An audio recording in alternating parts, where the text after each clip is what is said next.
Going live. Yeah. Welcome everyone to the October 16th, 2025 Planning Board meeting for the town of Poughkeepsie. Please join me for the pledge to start. I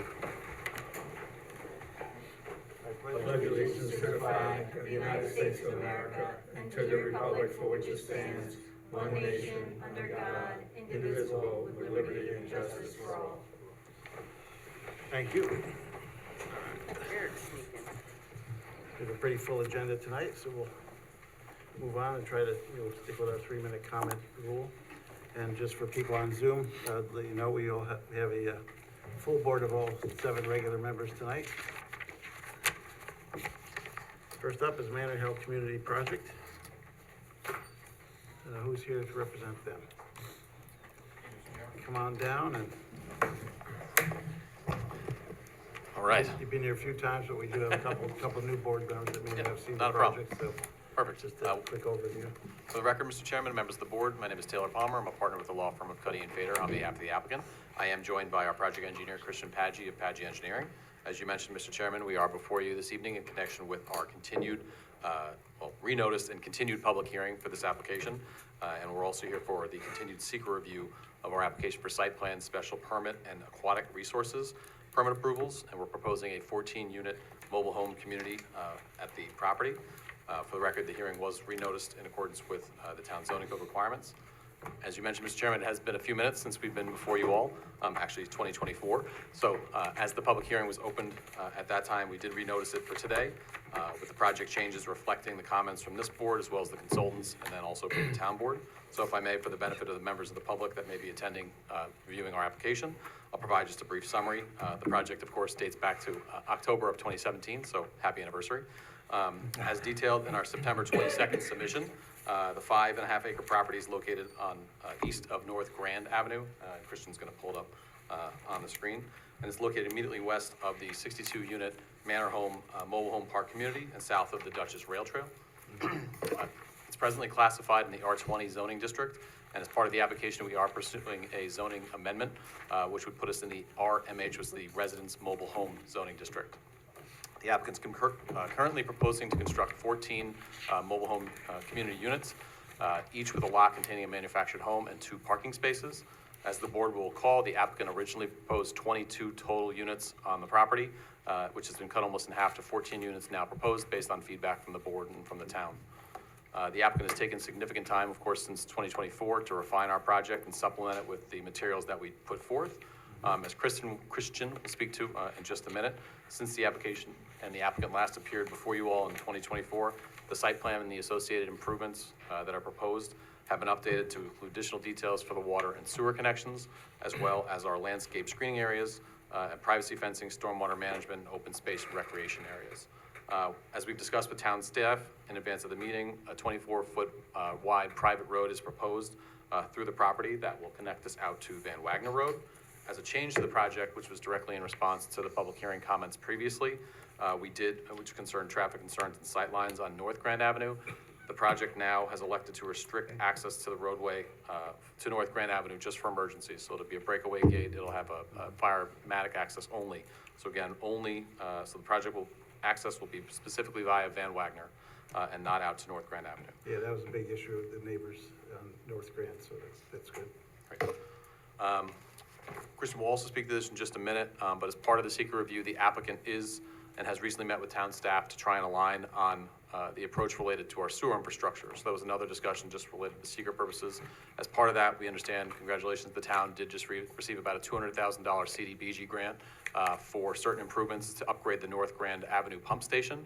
So the applicant has provided and is noted in the correspondence, and I'll note for the record tonight at our public hearing, that will provide any additional reasonable costs associated to upgrade that pump station. It is certainly worth noting that the project would not overtask that system, but we understand upgrades are being proposed, and we're on board to be a part of that long-term solution.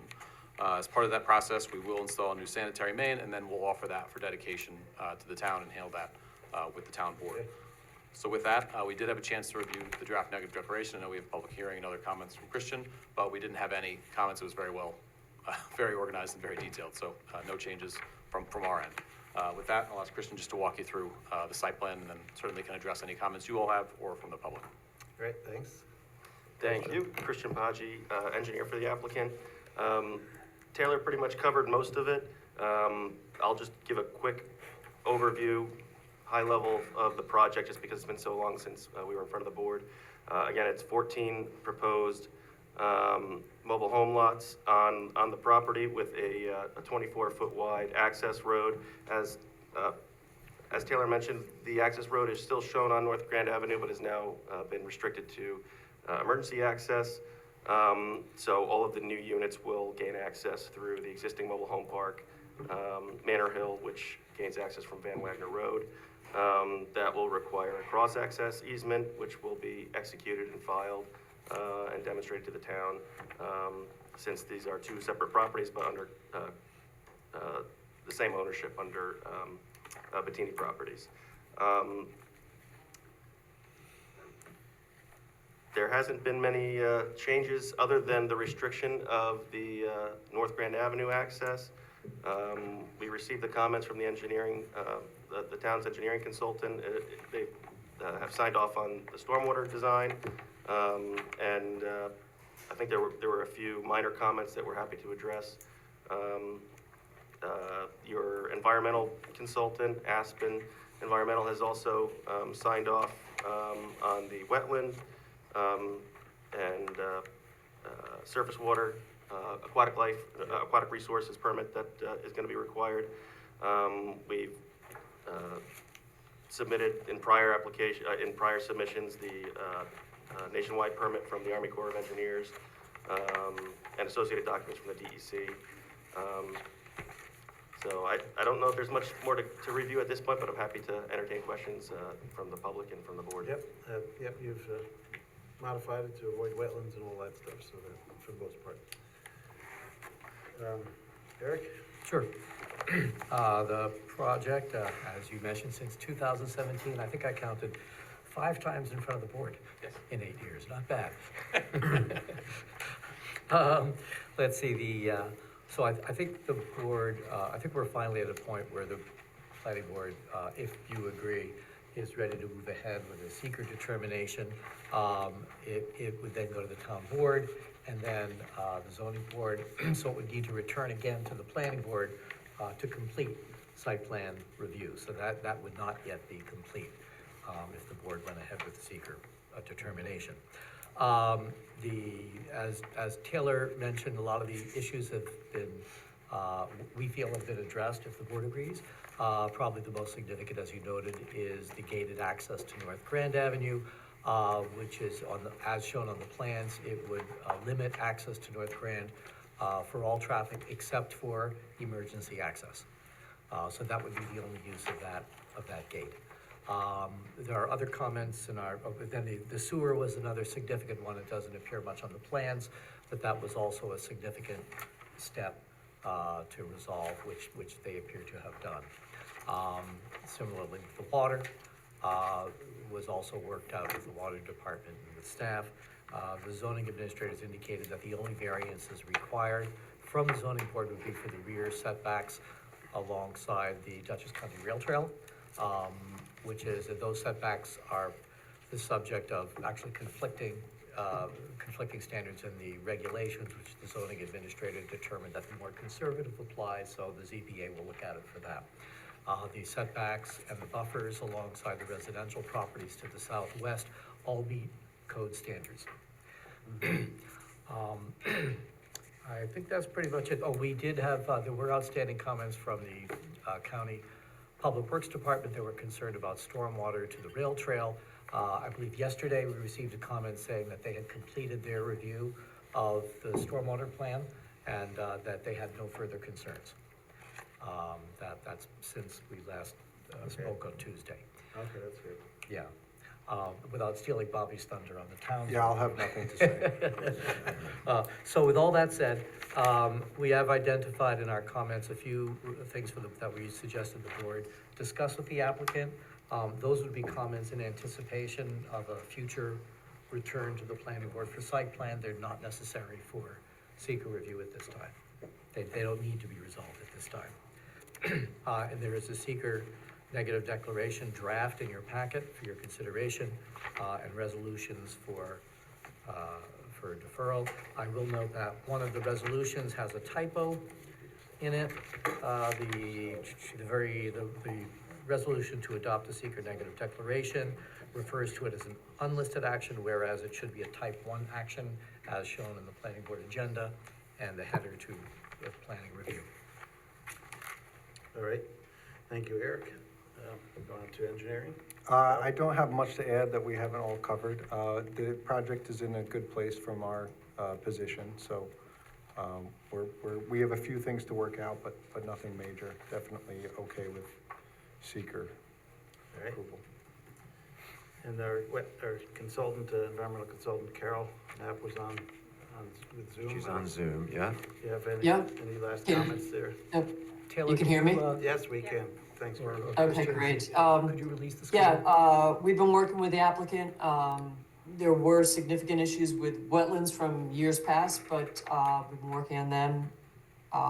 And they prepared an Army Corps mitigation plan, or a plan that's acceptable to the Army Corps, which is also acceptable to the town.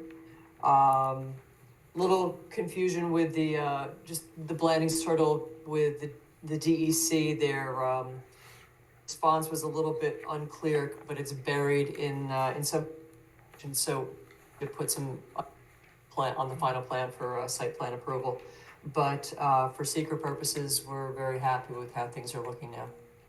All right, thanks, Carol. Yep. And we have our traffic consultant, JMC. I see Kevin is on for that. Last Good thoughts? evening. Yeah, I think with the emergency access drive, I think that took a lot of our comments, which were related to site distance, and we were just noting, to review if there's any mountable curbing or alternate paving could be put over in that place to further prevent anything in addition to the gated access for passenger car usage. But I think for seeker, we just had some other minor site plan comments. All right, thank you, Kevin. All right, this time I move we open the public hearing. Second. Moved and seconded, all in favor? Aye. Opposed? Motion passes 7-0. Is there anyone in the audience or on Zoom who wishes to comment on? Well, let's The start Manorhill with the application. audience. Is there anyone in the audience who wishes to comment on this application? Let's see. Okay, then I do have somebody on Zoom. Alejandro, you have your hand up if you want to unmute yourself. There you go. Yep. Go ahead. Can you guys hear me? Yes, we Yes. can now. There you go. Can we get the site map back on? Real quick? Yep. Give it a second. We'll, Yeah, absolutely. Well, it looks great. oh, okay. And we're all set. But I just had a question. No, it's not up yet. I just had a question. Yep. About, the gate for one. Okay, yep. So the gate, the emergency gate. Now, is that emergency gate going to be receded into where the wood line is right now? So it won't be seen, do you understand what I'm saying? Because there's a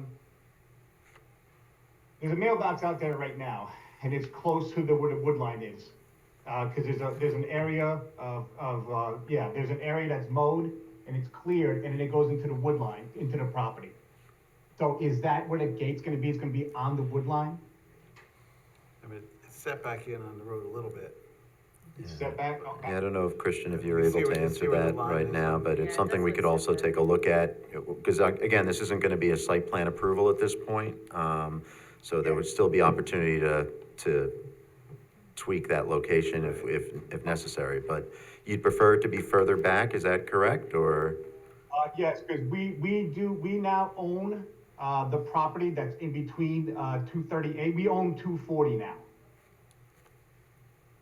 Which is. Yep, that area that you're on right now, yeah, we Oh, own that whole that adjoining- property. Okay, that part. Yes. Yep, I see your Yep. name on it. All So right, now the other thing is that we're wondering is there going to be, so from the gate itself, is there going to be a fence separating our property from that property? So from the gate all the way to, the corner, if you move to the right, all the way to the right to the first post, and then down. What was the proposed? Christian, do you have an answer to There, this? is there gonna be a fence there? Because the properties on the other, yeah, lot 1, 2, like those properties are close to our property. The only thing I have a problem is later on in life, you know, people wanna explore and everything, I get that. So I don't know whether they're going to put a fence all the way down as well as having, you know, planting new trees and everything like that as a buffer. But as also a fence, so, you know, nobody on the other side, like, it's a deterrent. Do you mean between your property and the Yeah. proposed Yeah. roadway near the Yeah, gate, exactly or what the- he's saying. or Along the the back tree of line your there. property? Along the tree line there. The back of your property? And- Yeah, the back, yep, right there, so right there, yeah, so from the gate, all the way And to the the north. right, yep, to right there, and then all the way down, The north and then the east. across, and then across, so is there gonna be a fence there? So we're showing a guide rail from the gate into the property, but only to about here. That's on the road. And that is just for the road, because of the slopes. I mean, the topography itself provides a pretty clear delineation, you know, of where the traveled way is and where people really will be, you know, walking around. There's a pretty steep slope that, goes back up to your property.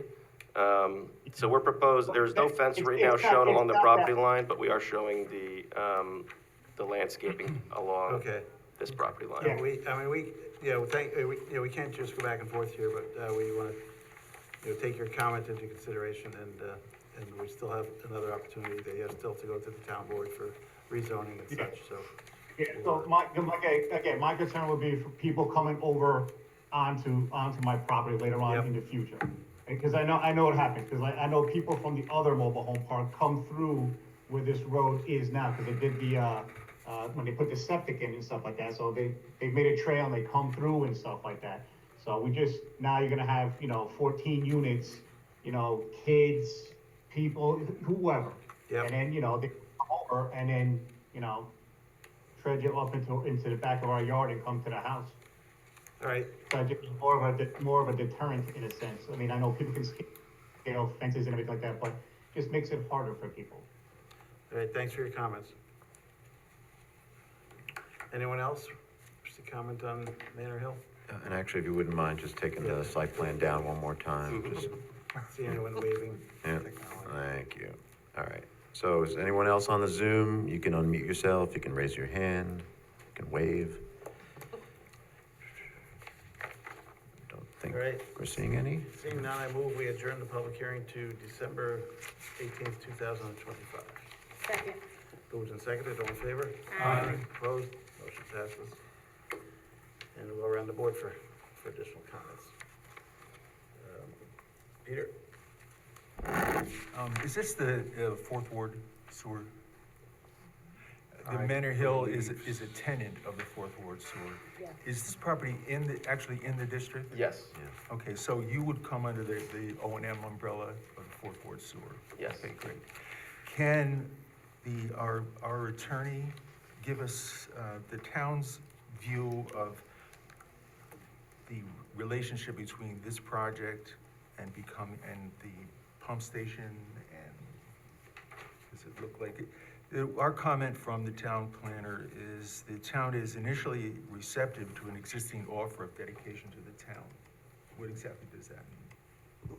It means that there's an existing offer for the town to take, and Bobby can correct me if I'm wrong on this, but there's an existing offer for the town to take over the pump station, and we believe, it's not my decision, it's a town attorney and town board decision, but we believe that the town is receptive to ultimately assuming that obligation and the, what's going in the street, I believe. The trunk line, yeah. The not trunk pump line is station. also going to be dedicated to the town. It's worded here, the applicant agrees to partially fund improvements to the receiving North Grand Avenue pump station. I'm not a resident of the Fourth Ward Sewer District, but, I would be concerned about the partial funding. I think that was based on a fair share and also based on the CBDG grant that Yeah. came in. So when which was the funded- town, originally, we knew there was a problem with that pump station because it's one of the oldest ones, I right? think it's Oh, yeah. the oldest on the East Coast.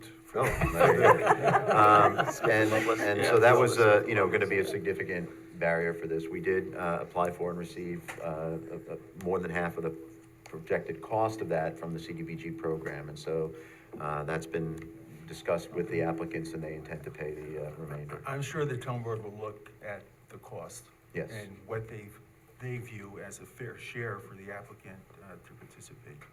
And it'll be up between you and the town board to come to that decision. In your existing park, you have street lighting. We would strongly recommend that you include street lighting in this application. As part of that, the town planner commented about where's the bus stop for Manor Hill currently? I would have to go back and take a look. I'm not, and talk to the client, but I believe it is off of Van Wagner. Off of Van Wagner? Yeah. I don't think the bus comes into the property, but I need to double check that. Are you anticipating including the emergency exit as a bus stop for? That's something that we need to discuss with the school district and the property owner to see what is most appropriate. Yeah, for two reasons. Number one, you'd want to have lighting there. And number two, in bad weather, parents have a tendency to drive their kids to the bus stop. You have a 24-foot wide road.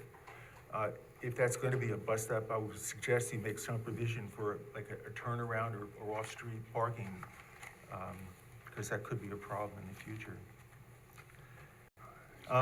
Peter, if I could just make a comment to that, I'm pretty sure that one of the last meetings that we had with them, there were people that came forward that lived off of North Grand, and they absolutely did not want this access, and I think that going forward, hopefully the bus stop will actually be on Van Wagner, because we don't want traffic going that way at all. It's supposed to be emergency access, and we want it to stay that way, and we don't want traffic going there, and Well- a bus stop would be. The bus doesn't enter the park at all. And the problem is that the end units here are pretty long distance from No, Van Wagner absolutely. Road. Yeah, It needs to be worked out. I mean, I can see your point, but there's Yeah. it's also one bus a day buses cause versus traffic. lots of traffic. Well, versus we'll lots of see. traffic. Yeah. Next time around, we can figure that out. My other question is, you have the recreation area. But we don't know if you're gonna be providing any equipment or how is that gonna turn out? So we wanted some feedback from the planning board, and that came about after our last town board appearance, where we were discussing open space with them and the proximity of some of these units to the wetlands. And that, in response to that, we actually eliminated 2 lots, and that's when we went from 16 units to 14, to keep that space free for open space. And there was no discussion at the town board level, what would be appropriate there. We felt that it would be more appropriate to have that discussion with the planning board. There was talk of playgrounds or, someone mentioned a dog park, but given the proximity to, the surrounding residents, not just with the Manor Hill, mobile home park that's existing right there, but also the Grand Meadow subdivision behind. I'm not sure, they would be too happy about a playground or a dog park, just because of noise, but we're really open to, anything that the board is looking to recommend there. So even if there was talk of even, just open area with picnic benches or a gazebo or something would be something nice, just an amenity for the park. The ball is in your court. Make a Something like suggestion. that with a grill or something that they could use. Sounds good. Thanks. Thank At you. the other location, is there anything like on the other part of the park? Not I this don't one think, that was. I don't think there's currently Is anything there there. nothing, there's nothing there at all? There's no amenities at the other park? The rest of Not right now, no. Okay, Okay. so it might be something that that both would use. I will say, Yeah. for the age of the park, and there's some fairly old units in there, and then there's small, the pad spaces are fairly small. The park is very well taken care of. You know, there's a couple of potholes, but other than that, it's clean, and it appears to be very well managed. After they, Thank you. after they redid the whole sewer. I was gonna say the potholes, I think, are from the sewer work. Yeah. So, Anything else, Peter? No, thank you. Okay, Sid, anything? Thank you. Two of my questions have already been asked by Peter.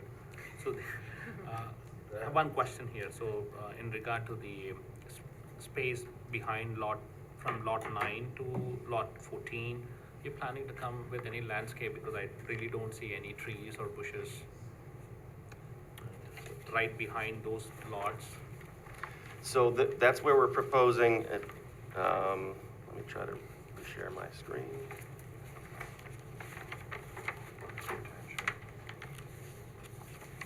But that is where we are proposing our stormwater practice. Yeah, it's a long. I think you're also proposing a fence along the property line. Correct. So there'll be a stockade fence along the property line for screening to the rail trail. The rail trail sits about 10 feet at least below this site, and there's about 70 feet of existing vegetation between the property line and the rail trail itself. We aren't proposing any landscaping because of the stormwater basin that's there. That's the reason why there's nothing there except for the fence. But we felt, and the only reason why that's the case is that's the low area of the site, so we have to direct all of our stormwater there. There's no other practical area to really manage stormwater on the property. But we felt, just based on the existing topography, the site sits, again, much higher than the rail trail and the existing vegetation. There's fairly adequate screening already. And adding the 6-foot stockade fence, I think, is gonna help with noise and obviously the visual also. Yeah, thanks for your clarification. One last thing. So I really don't see any signs of the street lights. Peter already asked, so probably in your next meeting when you come, can we expect to see those markings of the street lights to make sure that you have enough lighting for this area? Yep, At least for the- we got the recommendations from your planner. There was a few areas that they pointed out as being recommended. So in the next submission, we'll include lighting for at least those areas, and we'll give it a closer look and to see if there's any other areas that should have lighting. No. Thank you much. Thank you. Okay. Great, thanks, Christian. Thanks, Sid. Anything else, Nicole? Are we putting in any type of visitor parking? We are not contemplating the need for that. We have 2 off-street parking spaces for each unit. Yeah. And the site itself doesn't really, can't really accommodate much more impervious. I'm just wondering, when people come to visit other people, are they parking in the street then? Is that like in front of their property, I guess? So we will have no parking signs in the street, just because, to ensure that fire access is maintained. Where will visitors park?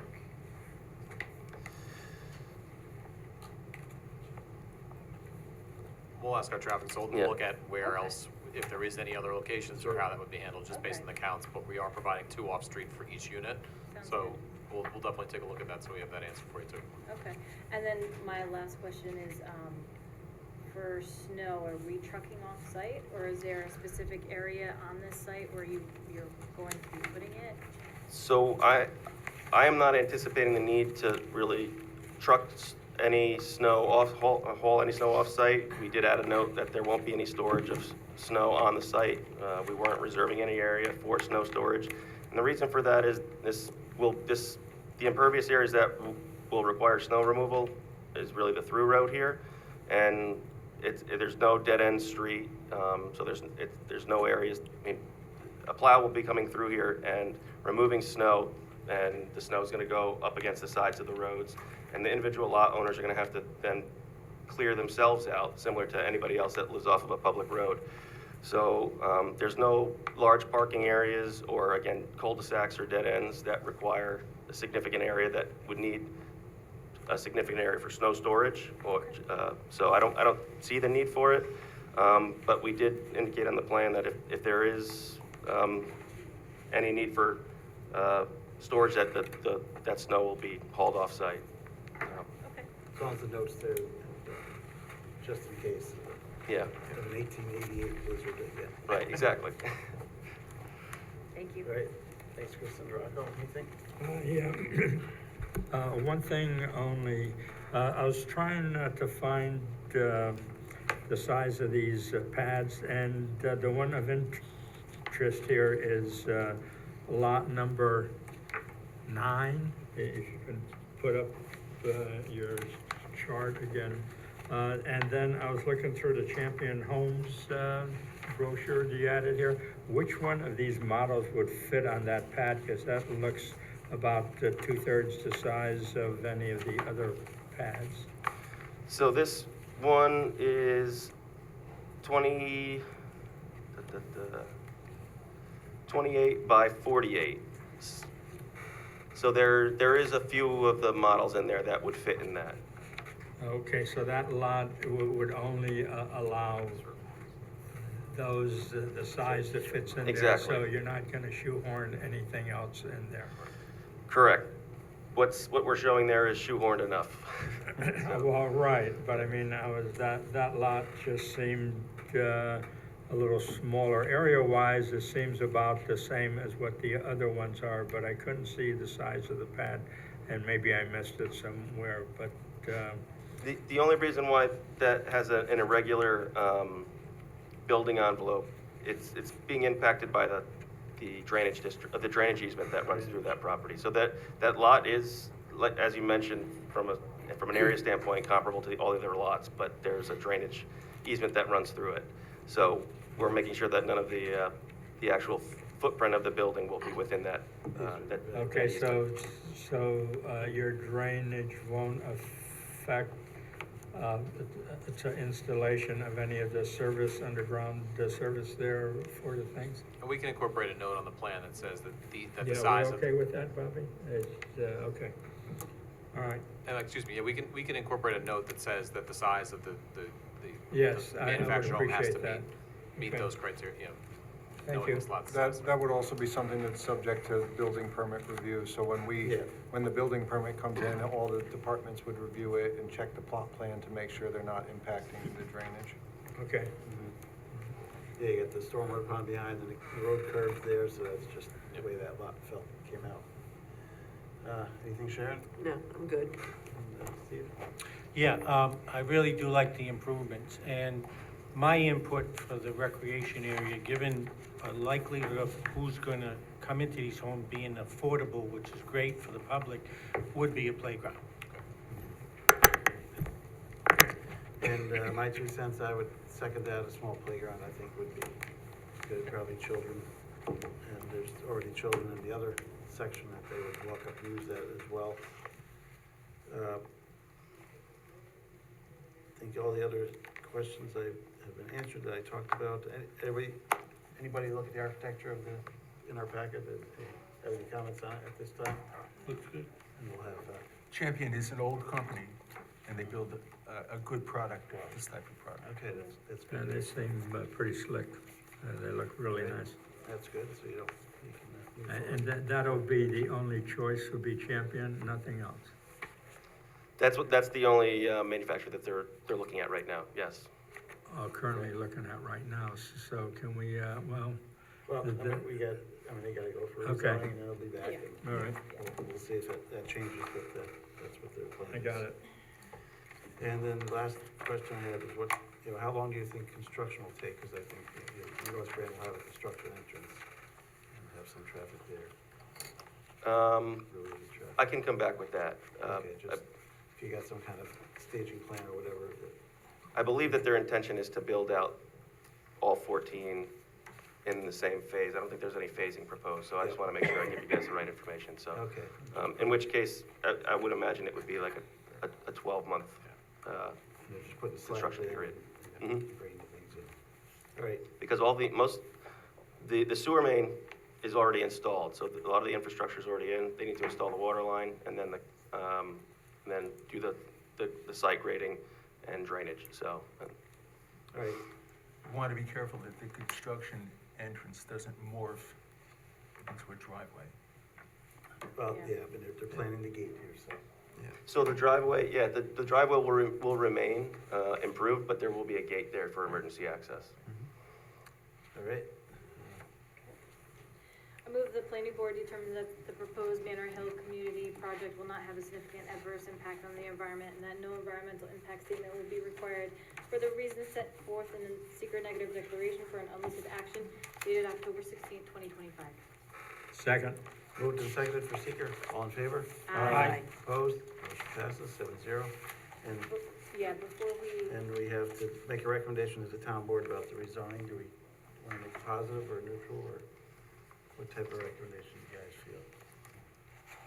I think we're okay with positive on this one. 'cause positive it's, or neutral? Haven't we been neutral? I think po- neutral. We've been neutral before for most of it. Well, depends, we got Peter? some different ones. This is not a policy question, this is just Yeah, a rezoning. So So- I'm okay with it. Okay. I'm okay. Yeah, okay. I move the planning board convey a positive recommendation to the town board regarding an adaptation of the proposed zoning map amendment to rezone parcel 6162-16-970397, 246 North Grand Avenue, plus minus 5.53 acres from the R20 residence, single family, 2,000 square feet, district to the RMH resident mobile home district. Second. moved and seconded for a rezoning recommendation. Call to question, all those in favor? Aye. Opposed? Motion passes 7-0. I move the planning board defer further action on this application, subject to the following. Respond to the comments of the planning board and those received from town departments and agencies, and said response to be reviewed by the planning department as to adequacy and completeness inclusive of but not limited to the following 1 through 15. Second. And 15 says comments from the planning board. That includes our discussions tonight on the playground, the possible fence along the property line. Great. And whatever else we discussed. Thank you. Great. Moved and seconded, all in favor? Aye. Opposed? Motion passes. And we're good to go for today. Thank you, Mr. Chairman. Just Thank one you. point of information. Town board? The secret resolution, I know Eric mentioned it earlier, just mentioned unlisted, but that would be type 1, was type 1. So the secret determination would just say type 1 action, correct? Correct. Correct. The resolution read still had the. Oh, it was read out, it was Yep. read out with the typo? Yes, Okay, so type 1. Yeah, we do, thank you.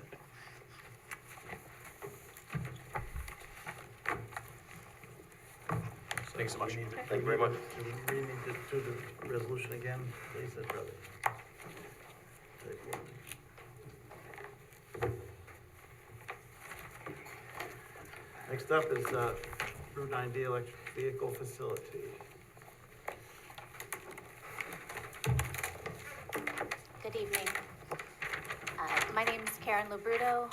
I'm a senior planner with Labella Associates. I'm joined by Tom Kerrigan, a senior engineer. We also have the applicant here at O'Connor Management, as well as Tesla representatives on the Zoom call. All right. We've been here a couple times before, so just move ahead with what. Okay. Presentation. So we are seeking site plan, special use permit, and architectural approval for a 20,000 approximately square foot building for a repair center, a repair facility.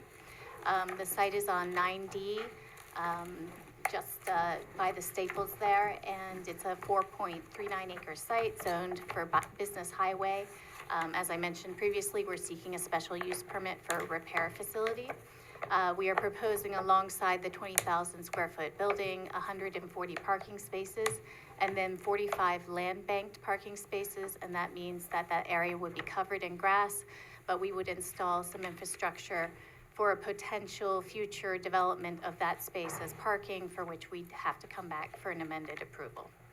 We can get back into that a little further later. I'll run through the rest of the presentation, and if there are any comments on that. Yep. Just a quick comment, last time you said it was the online sales and people would pick up a new car here, but now you're saying just repair, or? That's correct, yep. So in the time since we saw you, we kind of firmed up what we're planning to do here at this site. There was a little bit of, let's just say,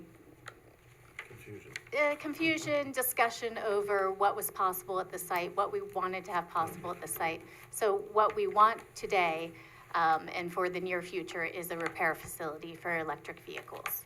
And so there is no sales proposed at all for this site. Okay. Okay. That's a change then. Okay, so here is a presentation of the design. You can see that the building is located, you know, fairly close to Route 9D, and that the parking is primarily located at the rear, but does, you know, exist on the sides to some degree. We'll be gaining access via a road that we would share access to Staples with. There's a signalized intersection there, and that also provides access to the South Hills Mall across the road. We're showing deciduous and evergreen landscaping, and of course, stormwater management where currently there is none. So here we have our bulk table. To summarize, we are seeking some area variances related to the architectural design, storage of vehicles within required landscaped buffers and yards, storage of vehicles within required zoning setbacks, refuse container within the required zoning setback, and building within the required zoning setback. So currently, the site sheet flows to Route 9D. It's flat generally, and there, as I mentioned, there's no stormwater management. We'd be improving that. We have a balanced cut and fill plan for design to allow accessible pathways. There would be a riprap slope at the northeast property line. We'd have detention practices, infiltration by way of sand filter and a jellyfish filter. The anticipated, I think you skipped over it, the anticipated water demand volume is 2,500 gallons per day. 6-inch ductile iron main for domestic and fire service connection, 6-inch PVC for sewer, using existing sewer easement that's on the site. And for traffic, since we came down from the sales facility, we've reduced our trip generation during the peak hour. So for the AM peak period, we're looking at 39 peak hour trips. For the PM, it's 42 peak hour trips. During the weekend, it's 54 peak hour weekend trips. The predominant, decrease in trips affected the PM and the weekend. So when it was sales, it was higher at PM and higher at weekend. This runs through the various approvals. As I mentioned, site plan, special use permit, and architectural from you all, zoning board of appeals for various area variances, sewer and water approvals, obviously the county referral, Department of Health for the county for water and sewer connections, tri-municipal sewer district permissions, which we've been working with the town on to gain direction and advance the project. Highway work permit with the state's DOT for access off Route 9D. And then, of course, the stormwater general permit for discharges during construction from the state's Department of Environmental Conservation. And so, as I said, we have Tesla online here for operational questions. I know that there have been many over the course of the project so far, and so we're here to answer questions. Okay, so as a repair facility, we won't have a showroom or any of that. So I guess, you know, we'll question things like how many parking spaces you really need if there's no inventory of cars to sell. We could certainly get into that, yep. But at this point, we'll go to Kristen or Well, filling in for Kristen today. Yes, I'm working off of Kristen's staff report. So, yes, this is on for seeker review, special use permit, site plan, and architectural review. We also have this on for a public hearing for the first time. And we, so notices went out to the neighboring properties. For seeker purposes, the planning board declared its intent to be lead agency on July 17th. There's ongoing consultation, as Karen mentioned, with Tri-Muni, the Department of Transportation, and others that needs to continue, so we get some answers to those questions. So we're certainly not ready for a seeker determination at this time.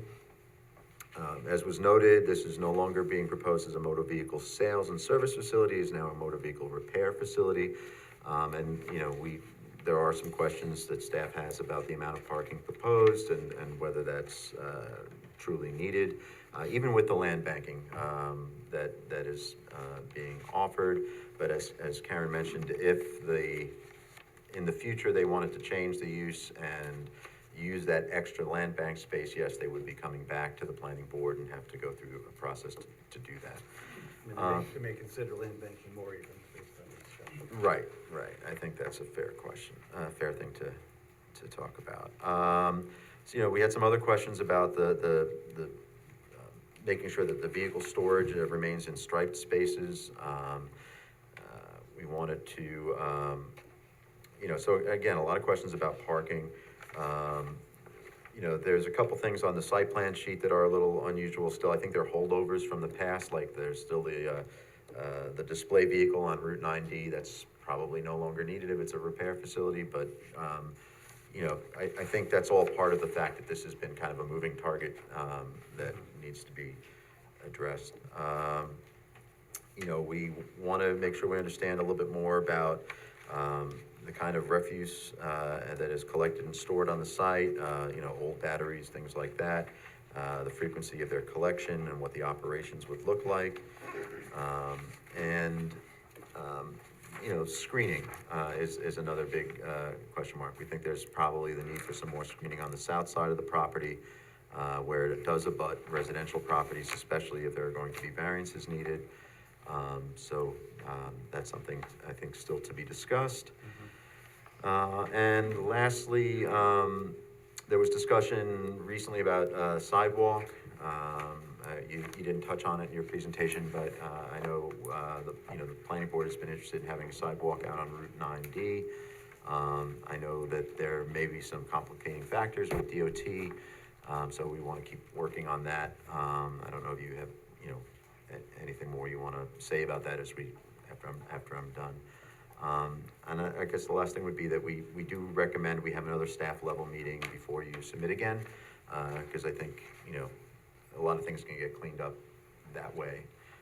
So we would urge that to take place. We do have Bobby here, of course, for engineering, and Kevin from JMC on both of whom also reviewed the application and presumably have comments. Yeah. Yeah. All right, thanks, Kristen. You're welcome.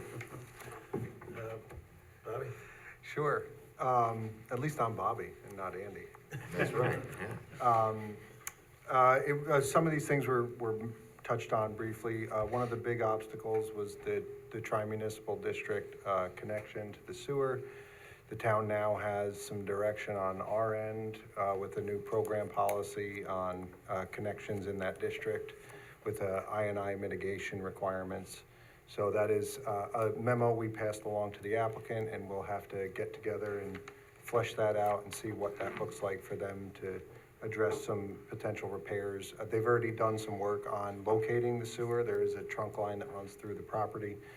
So they've already started working on it, and we'll just have to get together with them and come up with a plan to move forward, as well as submitting a will serve application to Tri-Muni, which we have to coordinate with them. So we'll work on that moving forward. The land bank parking was a new question of ours, which I think we'll flesh out tonight, but just what that's gonna look like as far as what's being constructed, if that's being done, what's being constructed now, as far as lighting, what is the impervious, or this proposed surface going to be, just coordinating that a little bit more. To like make sure the stormwater plan. Right, well, Fits it if it all The gets SWIP built has out. already been designed based on it being paved surface, so presumably the SWIP wouldn't necessarily be impacted. They'd potentially have more treatment than is required if it's not. But then, if it does get developed in the future, they won't have to go back and enlarge stormwater systems. That was a concern, Speaking of stormwater, that is probably one of our other bigger concerns, is there's an existing 48-inch drainage line that it appears is owned by South Hills Mall. We've now found out that runs through the property, and the stormwater features are all showing their overflows being connected into this drainage pipe, so that just has to get sorted out. They'll need permissions from the owner, South Hills, as well as making sure that the line has capacity. We're not sure where that line actually discharges to, unless you know. It's our understanding that it discharges to the south of the property. There's, it daylights somewhere off beyond, not quite at Route 9, but then it re-enters into you know, a subsurface drainage path of some kind and then gets Gets to the lake. discharged to the, Wabash Lake. Okay, so just some things to work out with that, and some other, minor site plan comments, but they've come a long way too, so. Yep. Yeah, that you finally have a solid vision, hopefully that will be good. Let's see, Kevin, you're on for, traffic concerns at this point? Good evening. Yeah, so, we had a few comments with the traffic report that was prepared and the site plans as well. With the traffic report, you know, understanding that the use was changed, which, with the trip generation, we're still kind of, recommending, to keep the conservative, approach of the sales facility as the use generation, so that then in the future, if it ever was to change over to a different type of facility by Tesla or anybody else coming through with an automotive dealership, there wouldn't have to be another review that's needed from a traffic analysis standpoint. And we're also noting to include a sensitivity analysis about the other property in the area for proposed change of use over to a dispensary use. Then moving on, we had some comments with the left turn lane assessment, which was prepared, and just looking to have that sorted out where they're not proposing any improvements or signal timing modifications, but we're trying to understand what kind of cues will be noticed during the peak hours from that southbound approach with the additional increase of left turn volume coming into the property. Moving on to our site plan comments. We had kind of a larger comment that to address, or which should be addressed with DOT, is the truck access proposed to the site. We had some conversations and confirmed with New York State DOT, which has truck routing policies for larger tractor trailers of 53-foot size, which is what is shown on the truck access plans for the project. And trucks are allowed to access of this size along Route 9, but they're not permitted to leave Route 9 in this area, which is shown going down 9D to access the site, where it's currently not permitted. So we just think the applicant should sort that out with DOT to make it a permitted movement, or review how else trucks would access the site, or if there's smaller trucks that would be accessing the site, just to make sure it's in compliance with the current regulations from DOT. And then our final comments were also on just the sight lines internally, looking along the driveway to the right as they're connecting back to the site driveway, which goes out to the signal, to make sure that there's enough sight distance internally for vehicles to see around. All right, thank you, Kevin. Yeah, so just to summarize, our recommendation would be to open the public hearing, adjourn the public hearing to December, and then defer with all of the comments, and hopefully meet with them before their next submittal. Right. Yeah, I mean, there's some good points I've heard from our, the traffic consultant as well as engineering, that if you do in the future decide to include sales, then behooves you to talk to DOT now, and if you're gonna have a car carrier coming in or whatever, I move we open the public hearing. Second. Moved and seconded, all in favor? Aye. Opposed, motion passes 7-0. Anyone in the audience here wish to comment on this application? Let's start with folks in the room. Anyone in the room? No? No, on Zoom? All right, if you're on Zoom, please unmute yourself or raise your hand, wave. Give them a minute to find the buttons. Yeah, it doesn't look like anyone's, it'll be adjourned, so there's another opportunity. Okay. So at this point, I move we adjourn the public hearing to December 18th, 2025. Second. Moved and seconded, all in favor? Aye. Opposed, motion passes. And we'll go around the board for comments. This time, start with Nicole. So, this is very silly, but can you go along with me again? How many parking spaces are you looking to put here? Was it 185 with a certain amount land bank? So Was that the number? initially, 140 would be constructed with provisions for 185 sort of established. Okay. 45 of those would be basically graded out, and following the completion of this project would remain as a lawn surface. So you'd have asphalt for 145 and grass that would be paved at a later date if and when the sales use came online. And we you gained approval. think And that- gained approval, yes. Sorry, I didn't mean to cut you off. And you think that these are the amount of spaces that you need for this? So, yes, the. Other service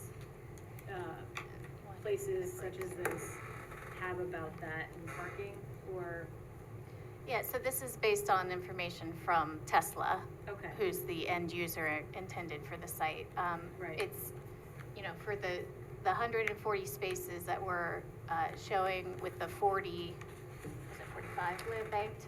Yes. It's 95 would be for service operations, 30 would be for employees, and 11 for customers. I'm sorry, could you repeat those? I didn't hear that. Sure, it's 95 for service operations, 30 for employees, and 11 for customers. So those are people just coming in to get key fobs, that sort of thing. Right, yeah, because according to our code, it's required like 82 spaces. Right. So I'm just trying to figure out, I could understand if it was a dealership. If it's a dealership, yes, you need this amount of parking spaces because you're going to have, new inventory on this particular site. But if there's no new inventory, are you really gonna have that amount of cars to be worked on at the same time? I don't really know. So that, sorry to go through that, but I'm just, Right. Yeah, that's that's just. what I was saying, it seemed yeah. like a lot. I mean, Yeah, when it I go seems to like get a my lot. car serviced, it's like he's got a couple dozen spaces at most. So. Right. If Okay. I may, I would invite our Tesla folks to respond to some of that. Maybe you Right. guys could better characterize the parking uses on site proposed. Maybe, we're not as familiar with the electric vehicle service. Yep. I know tires is a big thing and such. Yeah, well, that's the other thing too, it's not a gas vehicle, so, what are you changing? You're changing tires, you're changing a battery. Brakes. Brakes, I mean, Occasionally, yeah. it's not that involved as a gas No. vehicle. So that's the other thing that's kind of rolling around in my head. But, yeah, I don't really need that answered right now, but if we could just come back to that at a Okay. later date. What was the other question that I had for you? Oh, not a question, but just a reiteration, and I think the building department might have also commented on this, about, when you do set up your EV chargers, at least one needs to be accessible, right? We have to have accessible, EV chargers on that property. If you're gonna have EV chargers, and of course you are, because this is going to be an electrical, facility. Yeah, I think that's it for now. Thank you. All right. Thank you. Anything, Rocco?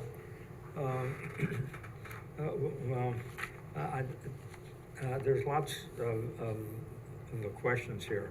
One of them, and maybe this could be part of what Tesla or the operations managers come back with, and that is the number of EV charge stations. I think I read was 10 or 11, something like that.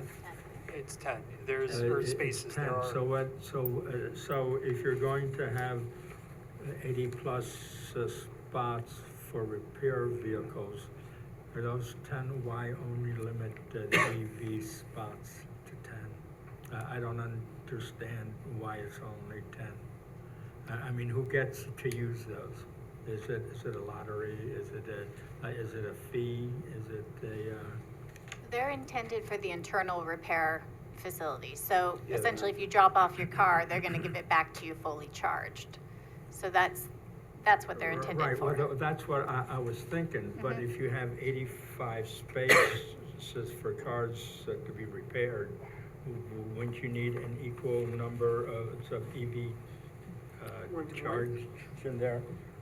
I mean, that's what's unclear to me. I mean, I don't see repairs on these cars taken overnight unless you're waiting for a part, in which case, that's one thing. But even so, I don't see I see a mismatch. I don't understand. So I need explanation on that. And I do echo what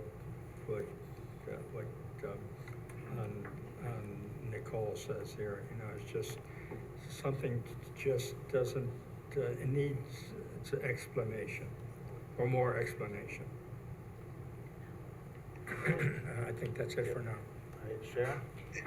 Mine was Hey, everybody. What's that? This is Jack Marchese calling in on Zoom from representing Tesla. I could address some of these concerns now if we'd like to get into them, unless we'd like to wait until the re-adjourned meeting in December. It'd be great if you could clarify some of those now, because that make us feel better. Yeah, for sure. Hey, Carl, before you actually, before you do that, because if we're gonna be on this topic, I'd like to have you explain all the different aspects. So let me explain to you my concern, again, based on parking, and that is that intersection is one that worries me the most, because you've got people coming out of the village at an accelerating speed, you got people coming off Route 9 with a right-hand turn with speed, and then you got the mall.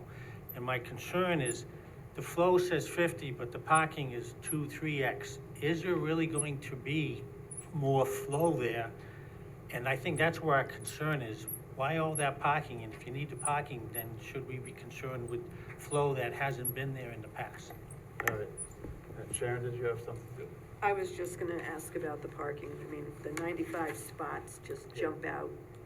If it's, I mean, if it's service, whatever, well, So it's what Nicole said. I mean, let's have them explain it, and then we can go to Sid. Yep, so if I may, so with the parking, obviously a big chunk of that goes to our employees, but the 95 parking spots that are allocated for service, with the site of this size, we are anticipating anywhere from 80 to 100 vehicle repairs per week. Now with that, there's all different levels of repairs that may be going on. Some of those customers may be coming in for something simple like a windshield wipers or a key fob, but some of those customers that come in will require their car to stay on site for 2 or 3 days, sometimes a couple more days if it requires any specialty parts. So the way the operation runs, a lot of our repairs will be in and out of the building, but any repairs that are lingering will have to stay on site. They will be parked on site so that we can, once the parts arrive, we can get the repairs completed. And then as we build our work in progress for the rest of the week, we may have a car that shows up on a Tuesday and we're waiting for those repairs on Wednesday. So the car will stay there overnight while we're waiting for those repairs to happen as well. So it's not always going to be 100% utilized, but we like to build it so that in our higher usage months, where we see cars that are typically staying on site for a little bit longer, we have the capacity to store those vehicles. But with us taking away sales from this site, I don't see any more increases to our footprint, just because the service operation is built out very thoroughly. We schedule all of our appointments accordingly throughout the day. So we only take in enough vehicles that our team can handle dealing with those customers, also dealing with those repairs as well. So the number may seem a little bit high, but there's such a fluctuation in our production from Monday to Friday or Monday to Saturday that sometimes there may be a 90% utilization, and sometimes that might be a 20 or 30% utilization. And then as far as the chargers are concerned, we only need 10 chargers for the operation because we're not charging all of the cars at the exact same time. Most of the cars are coming in there at any various state of charge. Some customers are bringing their cars in fully charged. Some customers are bringing their cars in with very little charge. But what we like to do is make sure all customers get their car back fully charged and ready to go. So we cycle our cars through the charger as the day goes on. So we may have a vehicle that has low battery power that we know the customer is coming in at a certain time. We'll prioritize the charger for that car. Once that car gets to its charging state, we'll remove it from the charger, cycle in a new vehicle. So we don't need the infrastructure or the charging capacity to be able to charge 80 vehicles at once. And quite frankly, the electrical usage needed for that would be very significant. So we just cycle cars through the chargers that we do provide on site. Okay, thanks for explaining. And we also, I just had a follow-up question on chargers, that there's no chargers available for customer use in the front parking lot? No, so I believe with the proposed plan, all of the chargers are in the back of the building, all for internal use only, and they will not be public access. If Okay. it's something the town requires, we could look into that, but as of right now, there's no plans for public charging, I believe. All right, thanks. All right, let's now go to Sid for additional comments. No questions. And Peter. It's surprising to me how many applications we get where the architect has not read our zoning code. And I just want to share this with you now so that you can prepare for future presentations. Article 210-35E2, the continuous ground level frontage of a single commercial use building in excess of 80 feet in length on any frontage exposed to the street, public space, or parking area in ground level commercial uses larger than 20,000 square feet shall be contained in a mixed-use structure or be architecturally designed to appear as a streetscape composed of a variety of small buildings that helps to further prevent the visual dominance or appearance of a single large commercial use. So just take note of that. Also, pay close attention to what our traffic consultant spoke about tonight about the WB 67 trucks and whether or not the DOT is going to permit their use on 9B. I would pay some attention to that. With regard to the landscaping, there are about 100 plantings, but there are only, by my count, 5 coniferous trees. We're in a climate where 5.5 months out of the year, deciduous trees bear no leaves. So when we're looking for screening, we're pretty much looking for a fir tree. So in your next presentation, particularly on the south end of the property, where you now have maple and hickory trees, we're going to be looking for some evergreen trees there in that location.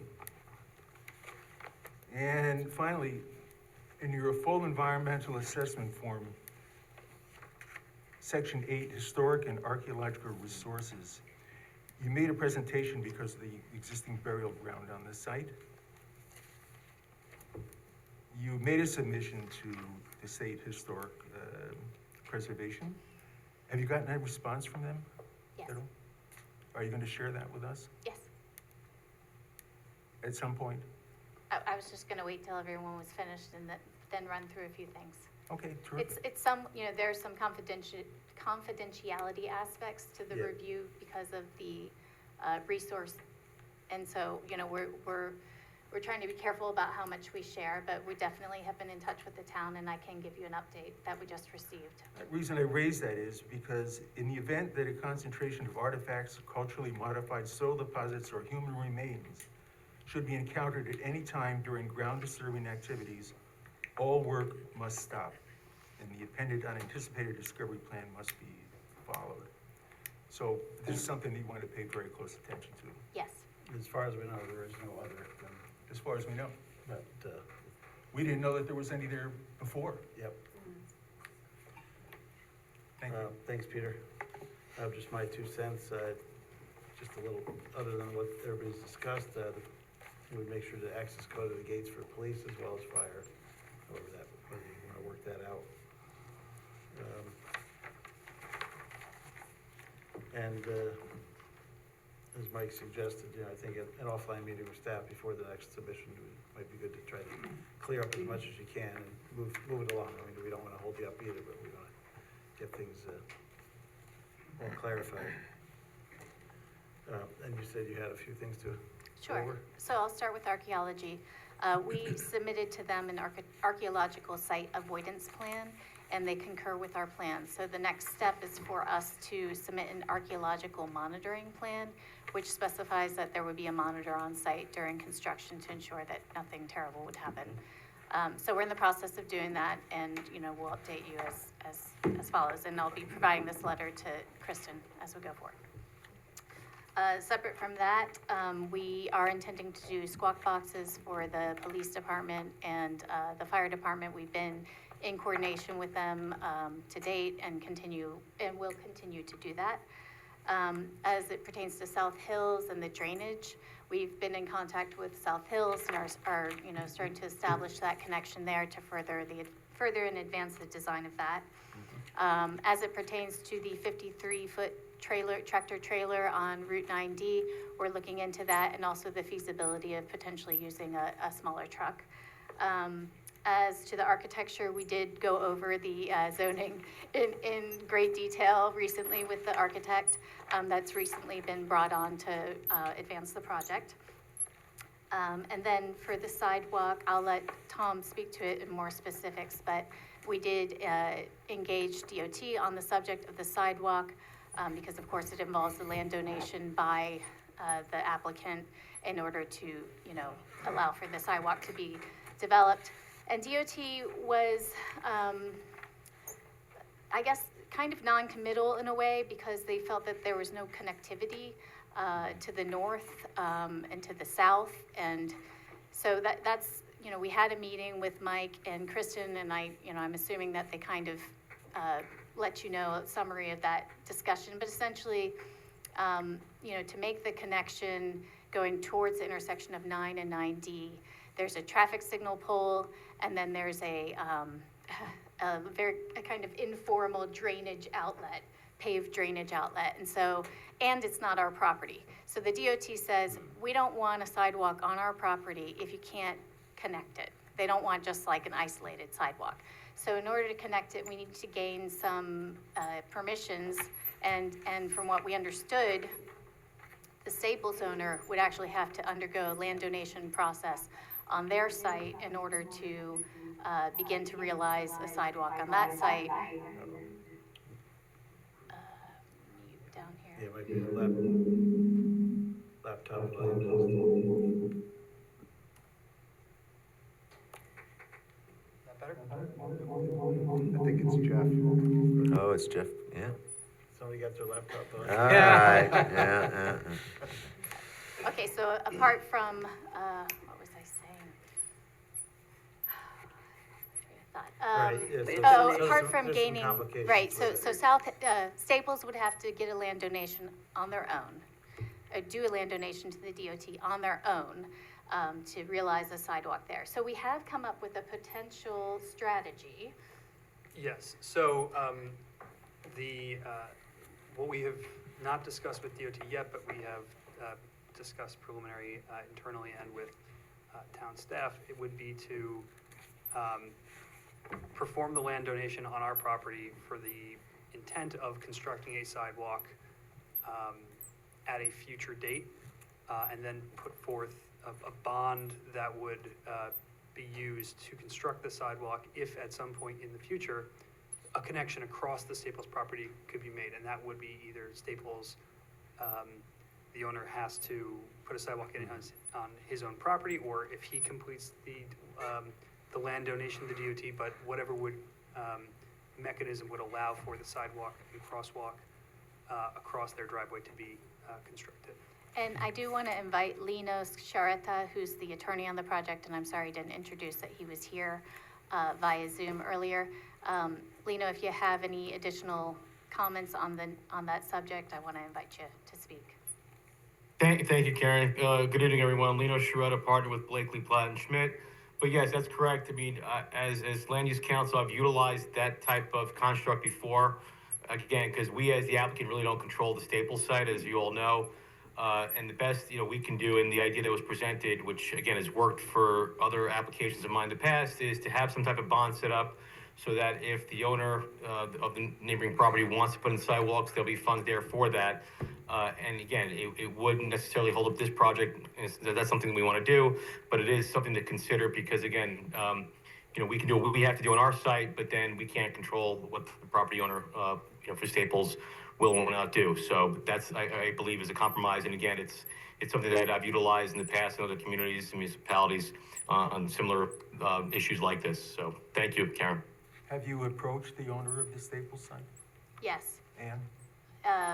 They are, I believe the site is for sale, and so they are not interested in making any decisions ahead of that, and we have a statement from them saying as much.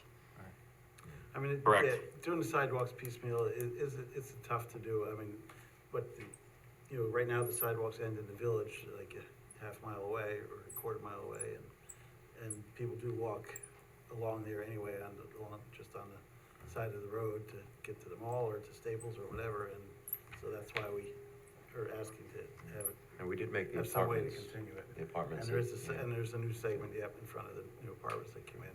So we're trying to get it little by little so that it connects into the village where a lot of people walk from.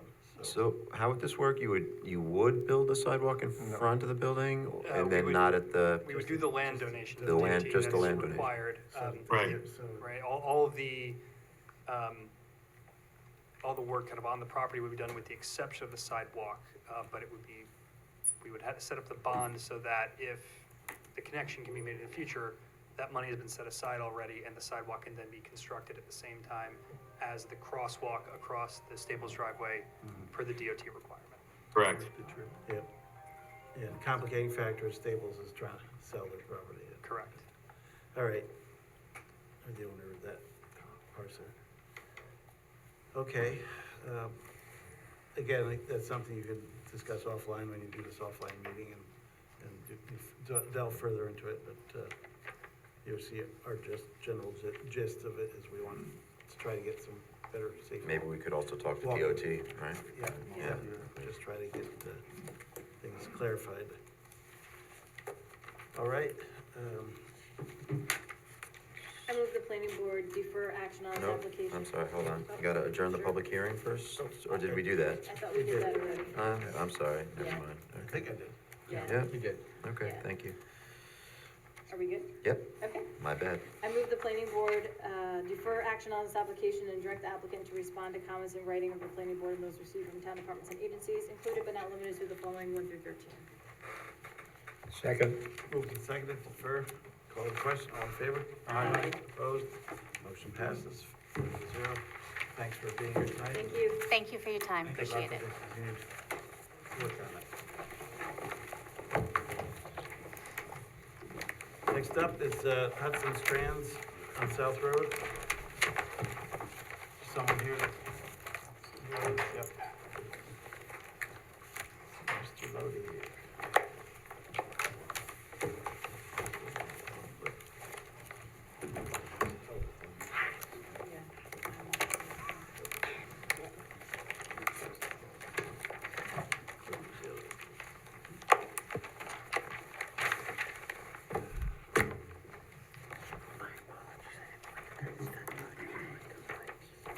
Welcome back. Good evening, Mr. Chairman, and members of the board, and ladies and gentlemen. I'm Ed Lodi, architect. With me is Beth Nash, project manager. Also with us in the audience is Frank Algier, who owns this property, and also Robert Macho, who is owner of the cannabis shop that's proposed, and the Chief Operating Officer, Bill Kemp, he's also here. You've all seen this plan before, and I'm gonna try something that I know you've seen me not do too well at. Yeah, just gotta turn that on and wait a minute, a couple seconds. Can you hear me? It has to be turned on first. I have an assistant for everything. Can you hear me now? Yep. Thank you. Hey, you can walk up.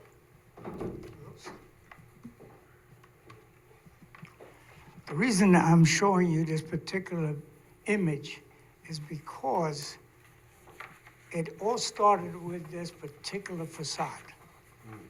About 3 years ago, Mr. Algier retained our firm to do a design on this facade that would attract a tenant. And we had gone in front of the planning board for architectural review, which then led to a request for full site plan review, which included us having to get in front of the zoning board of appeals. So we've been through all of that, and I think it was early this year that we received planning board review approval from your board. Is that correct? Yeah. Yep. So since then, fortunately, Mr. Algier found a tenant. But by the way, the whole purpose of this thing is because shopping has gone from downtown to the shopping centers to online, and then nobody comes into these buildings anymore. So the property owners are really hurting. So fortunately, Mr. Algier found a tenant, and that's Mr. Macho and his chief operating officer and other members of the cannabis dispensary. And to that end, we've revised the site plan, which was requested by Mr. Welty and Ms. Taylor, and we worked with them and came up with a revised site plan. So if you've all seen this before, I think it's very nice looking. Everybody likes it. I hope you would like it. It's a big improvement over what's there.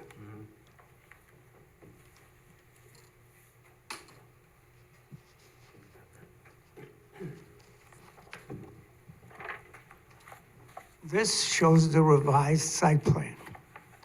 Frankly, about the only thing that had to be added to this plan was the use of the small building here required 14 additional parking spaces according to the ordinance, which we show 13 here and 6 more here, and a combination of enough to take care of that. So the next step, which gets more complicated, and frankly, that's about as far as the architects or the presenters, this is all we felt we could or should do. But there are always other things involved. And the requirements of the town ordinance, and Beth will explain this in more detail or answer any of your questions, but let me put it this way. The town ordinance in this case requires 140 cars. So you're gonna look at these schedules and say, Lodi, how'd you come up with 76? So the way we did that is we spoke with the owner, we went through the schedules, and the owner helped us to define each one of his tenants, the number of employees, the number of customers. In the case of Enterprise, they also needed some spots or some parking spots for cars that were left at the site. As I said earlier, things have changed where shopping is going online. I've even found out just now from Mr. Algier that his tenant Enterprise, and maybe you can correct me, explain this better, but they don't even have to have their customers come down here. They'll take the car to the customer or something like that. I'm sure you'll have questions and he can answer that better. Everybody's getting too lazy to go What, out. pardon? Everybody's getting too lazy to go out. Well, that could be it, but the fact is that the ordinance that was written dealing with requirements for parking, very frankly, respectfully submit, is obsolete. I mean, there's no need for all these parking spaces. And we can go into detail how we did that. But anyway, I'm sure you have questions and comments. So I'll get off of this thing and please address this. Thank you very much. All right, thanks, Ed, for the intro.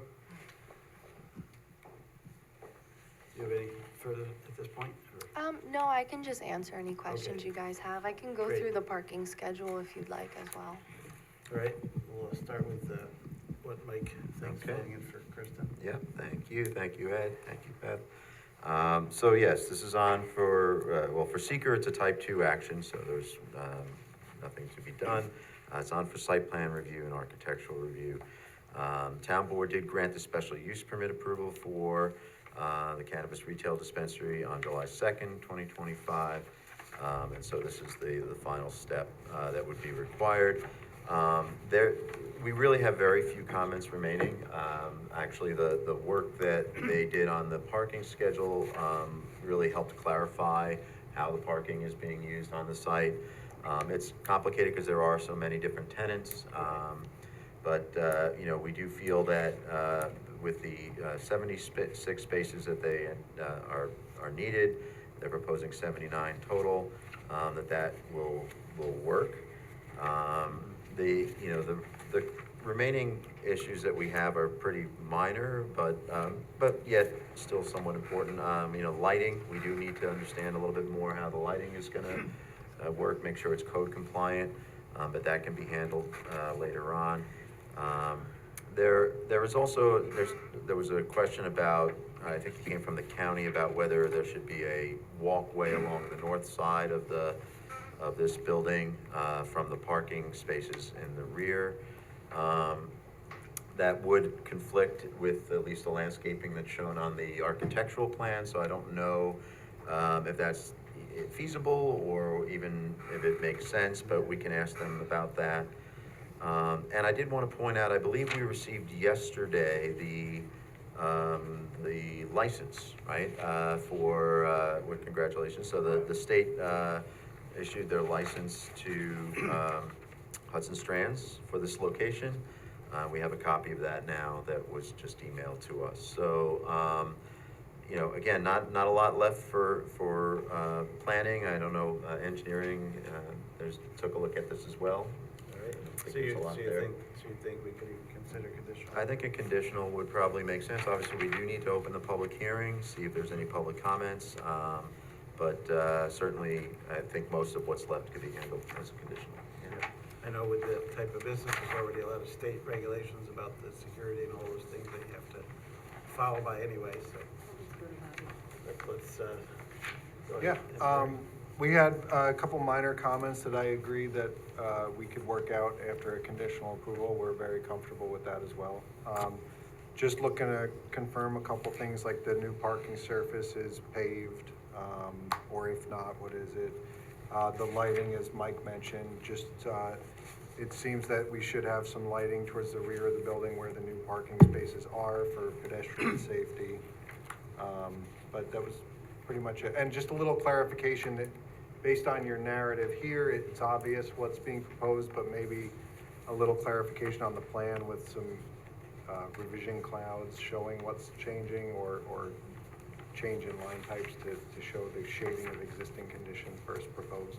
Okay. Something like that, but All right, very minor stuff. great. At this time, I move we open the public hearing. Second. Moved and seconded. Called to question, in favor? Aye. Opposed? Motion passes 7-0. Anyone in the audience here tonight wish to comment on this application?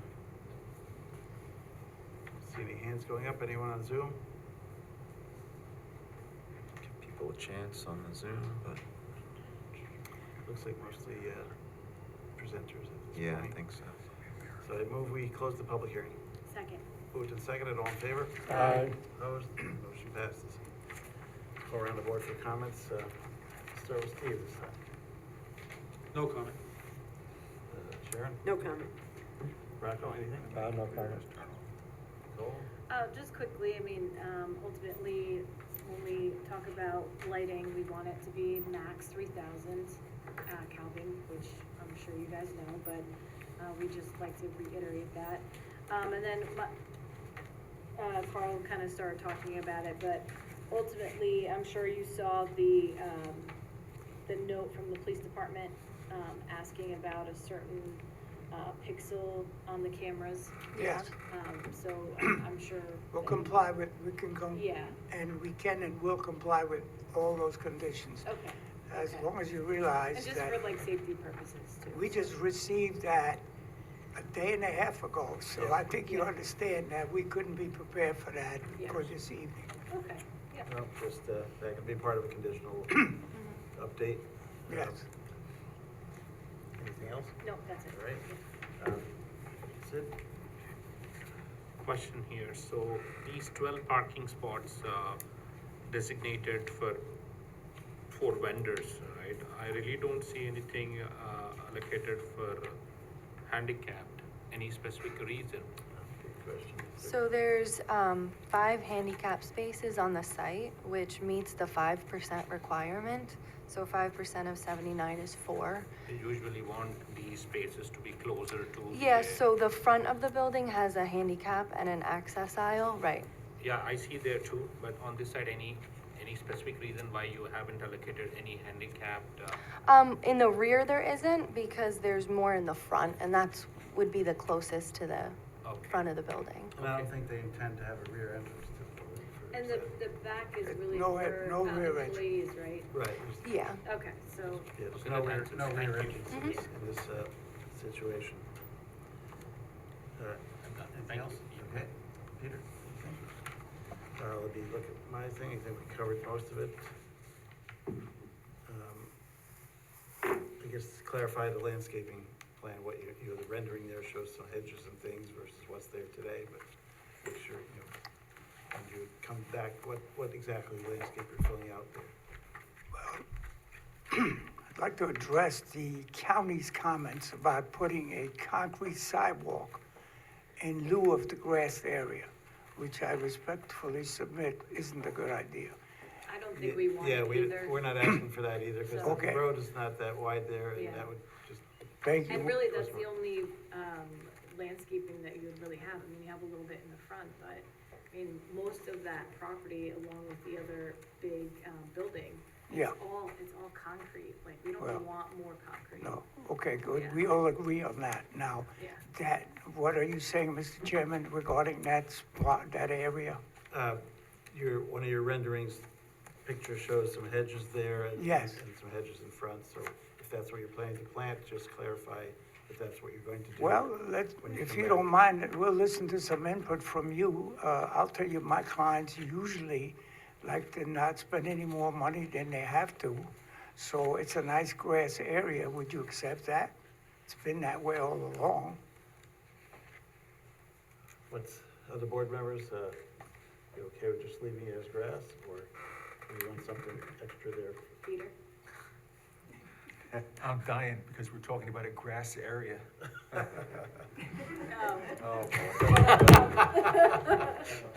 I'm sorry, I didn't get the intent of that. I don't have any comment. Thank you. I think the board is okay with that. So- Thank you. So, Yep.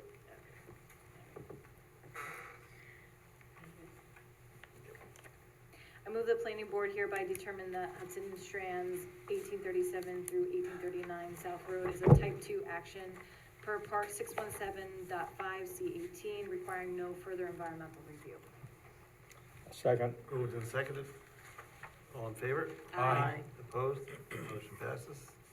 I move the planning board grant conditional site plan approval for Hudson Strands 1837 to 1839 South Road, subject to the following. Respond to the comments of the planning board and those received from town departments and agencies, and said response to be reviewed by the planning department as to adequacy inclusive of, not limited to, the following 1 through 11.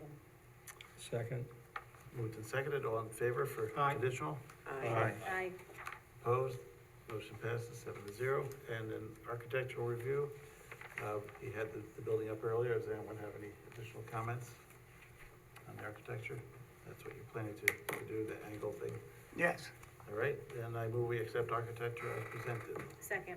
Moved and seconded. All in favor? Aye. Opposed? Motion passes 7-0 again. And you're good to go. Thank you very much, Mr. Chairman and members. Conditions Thank you. and, Thank you. Thank you. Good to see an old building being reused. It's good to see a building get reused in this environment. My client is extra happy about this. Okay, next up is Poughkeepsie Day School subdivision.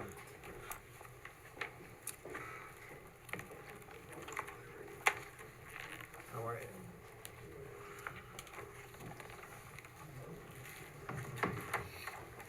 Good evening. Dave Dipple from Labella Associates. Eric Eustace here from the Poughkeepsie Day School Board of Trustees. I'm sorry. Kate Grant's also Poughkeepsie Day School Board of Trustees. All right. Last time we were here, you folks were all wearing Hawaiian shirts. Yeah. I thought that was dress code. I'm glad I didn't come with a Hawaiian shirt tonight. You might have caught us in the summer. Yeah. So the last time we were here, we've submitted we were here in August. We submitted a revised plan in September. Most of the major concerns at the August meeting had to do with utilities on the site. In particular, one of the major things was at the time, we weren't sure if the two buildings were sharing one water service or not.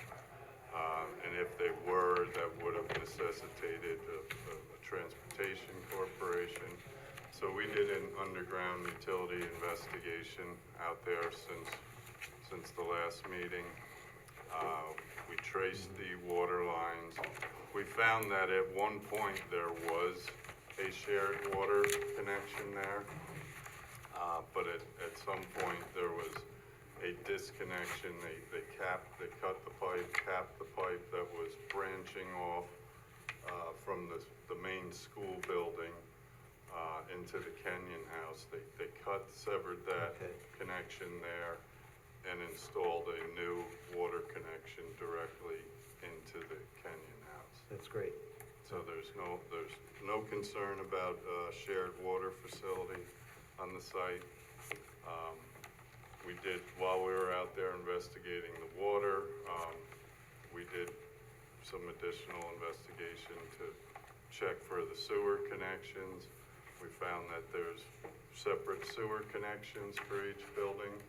Yep, that's a good one as well. That's a good one. The sewer connection that does meander its way into the school building does cross across one of the two of the proposed boundary lines into Lot 2 and Lot 3. So that's going to require us to create an easement for those, to allow to remain in place. Other than that, there's various electrical and telecommunication lines on the facility that we propose to cover using a reciprocal easement, blanket easement, that all the parties get to continue to use what's in place out there. Another thing was the stormwater facilities. The town had raised a concern that there hadn't been an inspection of the facility in quite some time. So our engineering department have done an inspection of the facility. They're preparing a report that will be submitted with our next submission. Excellent. Oh, and I'm sorry, I should have been sharing. That's fine. I mean, we have the map in front of us too, but yeah, Okay. if you want to share it, if you could share that, we'll let the public see it as well. Right, anything else right now? No, I'm happy to hear what you Great. folks have to say and answer any questions you may have. All right, just pop that up, and Eric will get the department's take from you. Sure. The project's a major subdivision of 3 lots in front of the planning board for secret review and a preliminary major subdivision hearing. It is a public hearing tonight. There's not too much left, just mostly comments about the easements and some plan details and some checklist items. Otherwise, we feel like it's ready to move ahead. If the planning board is inclined, there's the remaining comments we think are probably amenable to conditions of approval. So if the planning board is inclined, it could save another trip to the planning board and consider, if you go ahead with seeker, then you could consider waiving the preliminary subdivision and going straight to final. And we've provided resolutions for those purposes in the recommendation. Great. Thanks, Eric. Bobby? They made a lot of headway since August. I also did confirm with the water department, which does the water and sewer billing, that they have separate meters for each building, and they're being billed separately for water and sewer, which confirms what they found out in the field.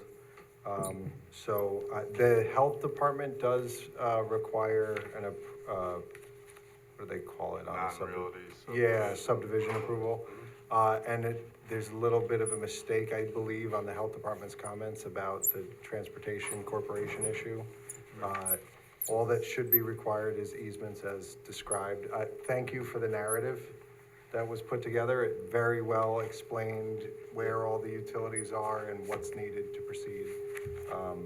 So I think once we get the easements pulled together, it should be good. We don't have any major concerns at this point. Thank you. Did he shut off his microphone? Is that Oh, what's the making the noise? handheld? Can you see if that microphone is on? And if it is, can you shut it off? Peace. That could be. That might help, thank you. Acoustics are terrible in here, so. Good, good thought. Oh,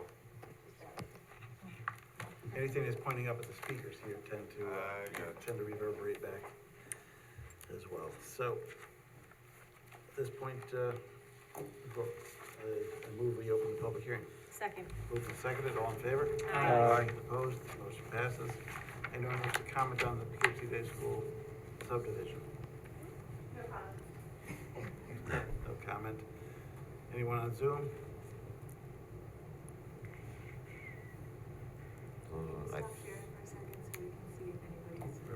Looking here too. Yeah, I'm looking on it here too. I don't think there's No, it's anybody just, on that's, Just the presenters at this point. So, I move we close the public hearing. Second. Moved and seconded, all in favor? Aye. Opposed, motion passes 7-0. All right, let's go around for comments. Start with Peter this time. My only comment is something could be addressed by the board attorney, and that is, if we go ahead with a conditional approval, one of the things that will be based on the town planning department's comments, among which are various easements are needed for utilities. How many easements are needed and for what? Well, there's a moderate amount of easements needed just because of what crosses the line. It's set forth pretty much in the applicant's narrative that shows what, and so we have an understanding of what they are, and it's typical to have them be conditions of approval. There's nothing that's going to be Okay, debated. I'm saying it's just the language. I'm concerned about the language. Just filling. Set forth how many there are. Yes, and what they are. Under subdivision review, number 2, legal instruments required for the subdivision are to be reviewed. What legal instruments? I'm just saying, spell it out. Sure, so we'll make that a planning Because- board comment, which has to get resolved. So Yeah, we'll put that in the.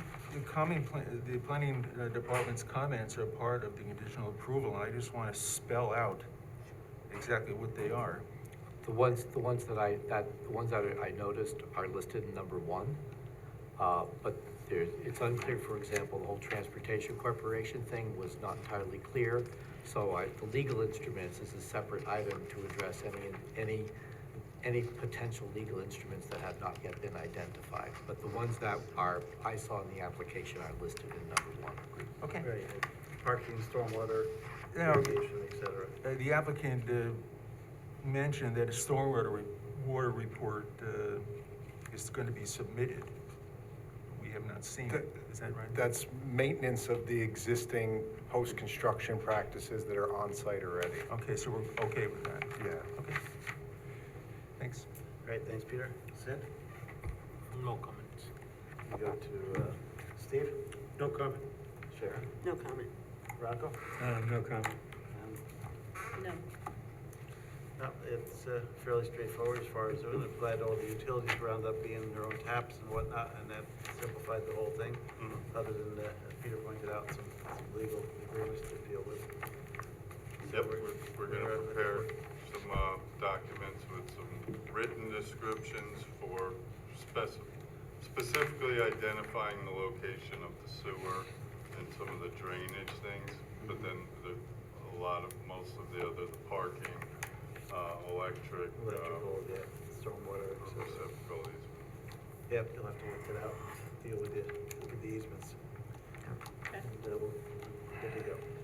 I move the planning board determine that the proposed Poughkeepsie Day School subdivision will not have a significant adverse impact on the environment, and that no environmental impact statement will be required for the reasons set forth in the secret negative declaration for an unlisted action dated October 16th, 2025.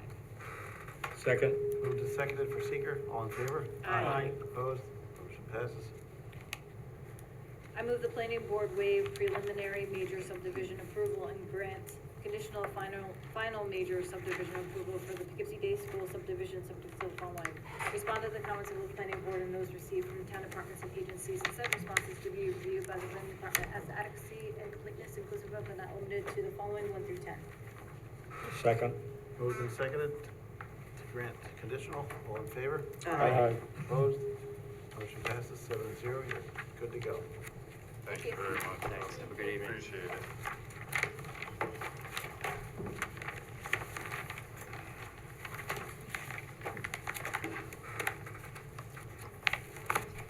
Next up, Eastdale Village, come on down. Approaching on number 30. We're getting there, right. I was working on that one earlier today.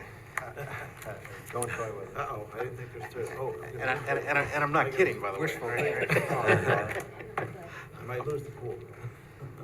You're gonna combine 29 and 30 just to get there sooner? Oh, I would like to, but I can't. But we are submitting 29 in a week or so, and started working on the one after that. So Well, let's work with 28 right, tonight. let's work with what we got, right? As long as we don't make it to 40. Right. I'm not gonna make it to 40, all right? But if I can, share my screen here, Mr. Chairman. Don't too many buildings left to go. Not too many buildings left to go. Nope, that's right, it's true. All right, we're up. So yes, we're on the 28th amended site plan, special permit for Building P. And Building P, as you can see, is down here in the corner. Building closest to the city of Poughkeepsie side. And Building P was actually approved as part of the 22nd site plan amendment back in 2023. And we installed the foundation for Building P because as we were working in this corner on the really kind of the L block here, we realized we were gonna get trapped to be able to do a lot of work for Building P. So we got it approved, got a foundation permit, foundation has been in the ground since then, but there was no tenant. So we now have a tenant and have made some minor modifications to the building over what was approved. And what I have here are the kind of the existing and proposed footprints here. And you can see that the existing building line, proposed building line, the really only change is where this is the utility room. There's some extension of the building here on the side. The stairway got moved. Stairway to the second floor got moved from internal to external to better deal with circulation on really on both floors there. And what was originally a 3-story building became a 2-story building. So we got overall got a little smaller. It's now proposed the financial services tenant on the first floor and 3 bedrooms on the second floor. So it's 1 bedroom and 3,100 and some odd square feet smaller of a building. The first floor did get 12 square feet larger as a result of this application, but it doesn't impact any of the setbacks to the property line because, as you can see, the property line continues to skew away from the side of the building here, so we don't get any closer in terms of our setback to the adjacent buildings. We meet all the requirements for the special permit for a mixed-use building with non-residential uses on the ground floor, so that's part of the application. Is again all the requirements for the special permit. And then we've also got elevations submitted, but you can see this is what the Route 44 side of the building will be. Again, it's the same color palette. This will be white, hardy materials. Again, very similar to the other buildings in the area. So that's our presentation. Are there any additional comments or questions? happy to answer. Is there still that row of hedges kind of to the next property line that's? or I Yes, think that's so- on their property line, or is it on yours, I think? Right, so this part line here, yes, those are all on the Wiltsey side of that line. Okay. We are proposing to extend the fence up, further here. We think just in case something happens to the hedge on that side of the line. Okay. We would like the protection to remain on our side of the line. So we have adjusted some of the screening, including that fencing along this corridor. And some landscaping there as well. All right. Thank you. Eric? Our planning department just had some miscellaneous cleanup comments, nothing substantial. We agree with Jeff's assessment of the changes to the building, and we feel like it's ready to move ahead with there's a public hearing scheduled. It's on for seeker review, site plan special use permit, approval or hearing, and architectural review. We did note that the building is at the, I get my cardinal points mixed up here. I think it's the southwest, northwest corner of that side of the development on Route 44. So the architecture is significant to the public view. All right. Thanks, Eric. Anything from an engineering standpoint? Two very minor comments. There is a slight change to the water and wastewater engineers report, which will require health department review. Very minor change, no impact, nothing that we're concerned about, just procedure. And then we had one comment about the light fixture near the stairwell to just adjust that slightly to prevent any off-site glare. I did talk with the health department, and they don't need to review it. He said because the services remain the same and it's one bedroom smaller, they're happy.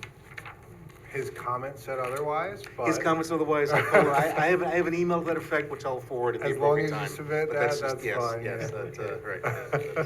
Get it straightened out. Good. All right, this time I move to open the public hearing. Second. Moved and seconded, all in favor? Aye. Opposed? Motion passes. Anyone remaining wish to comment on this application? Seeing none, I move we close the public hearing. Second. Moved and seconded, all in favor? Aye. Opposed? Motion passes 7-0. Let's go around the board for comments. Start with Sid, anything? Yeah, you mentioned that you're planning to come up with the fence in the back, right, for this property? I'm sorry, what about the fence? You said for this property in the back, I really don't see any trees, so the intent is to come up with the fence. Yeah, they're moving On the the fence. side. On the Side. Side there to the. Right, yes, it's on the side, yes, right, no trees in the back of the parking lot exists behind it, but on that side, yes, we are adding trees and fencing. Okay, that's what I had. And it, because I just see an empty picture, but I am assuming that the roof would still go with the same, like the other buildings, the color of the roof and everything would still be the same, right? Because this looks a little odd without that roof. Yes, there we go, yes, right, so, yes, it's a black shingle roof, yes, that'll remain the same, that's, So that's consistent with it. I don't know if you have a picture of it next to the previous building or not. I don't have one with the other buildings, I don't have that. Can't remember the color of that one, but, They're all the roofs, or well, the building facade as well. yeah, What's next to it?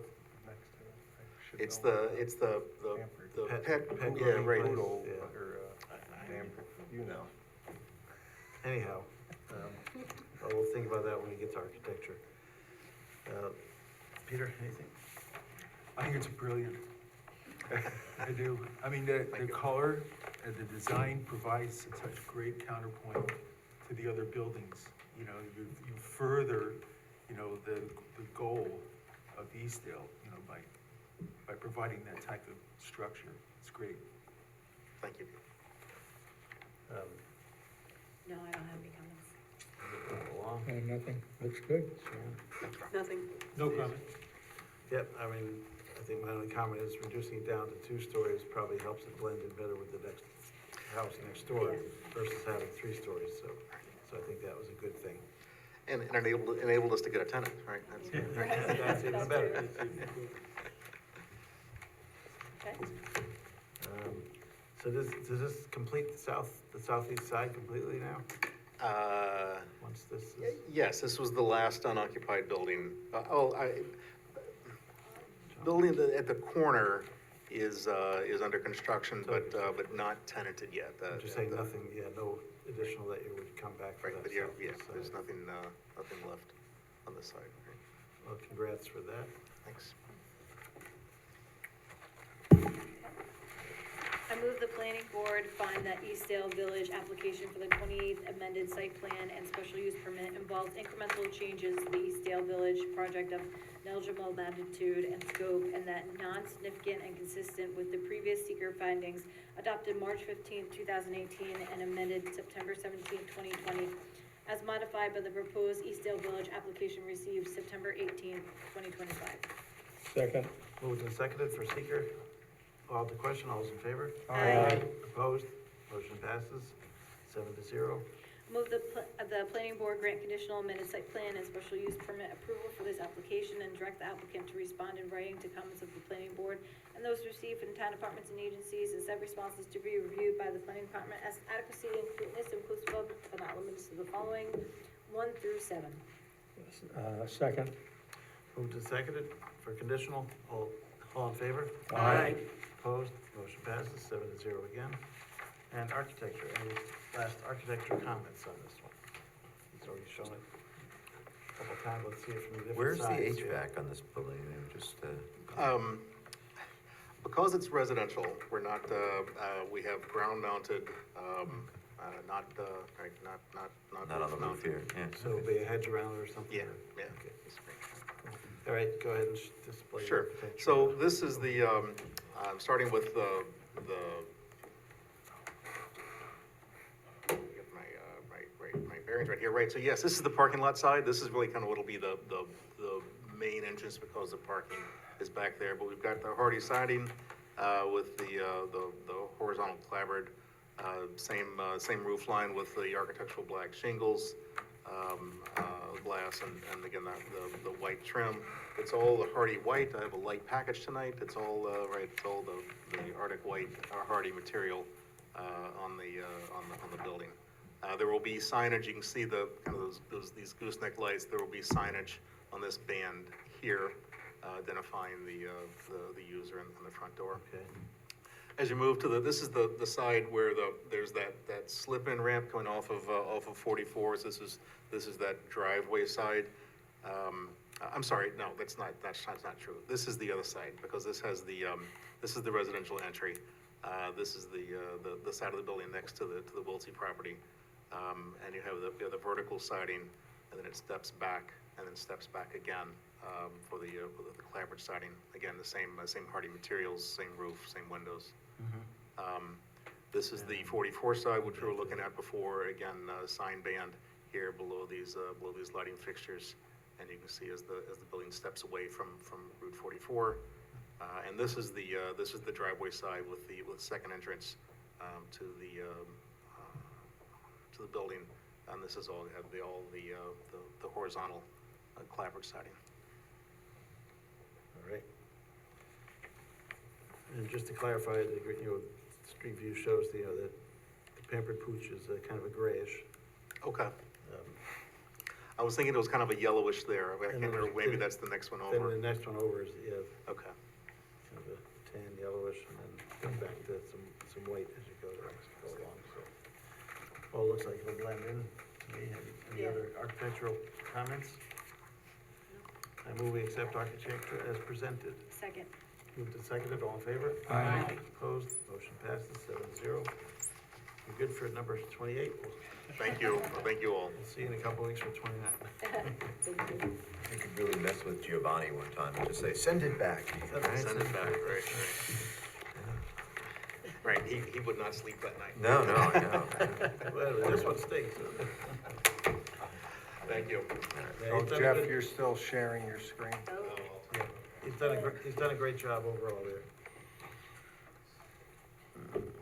Okay, next up, Dr. Marin, dentist parking.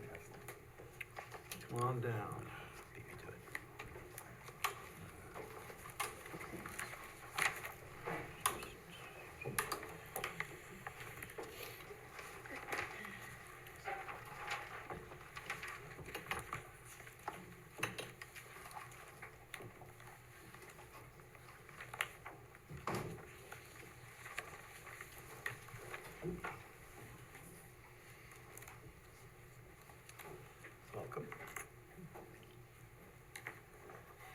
Thanks for your patience.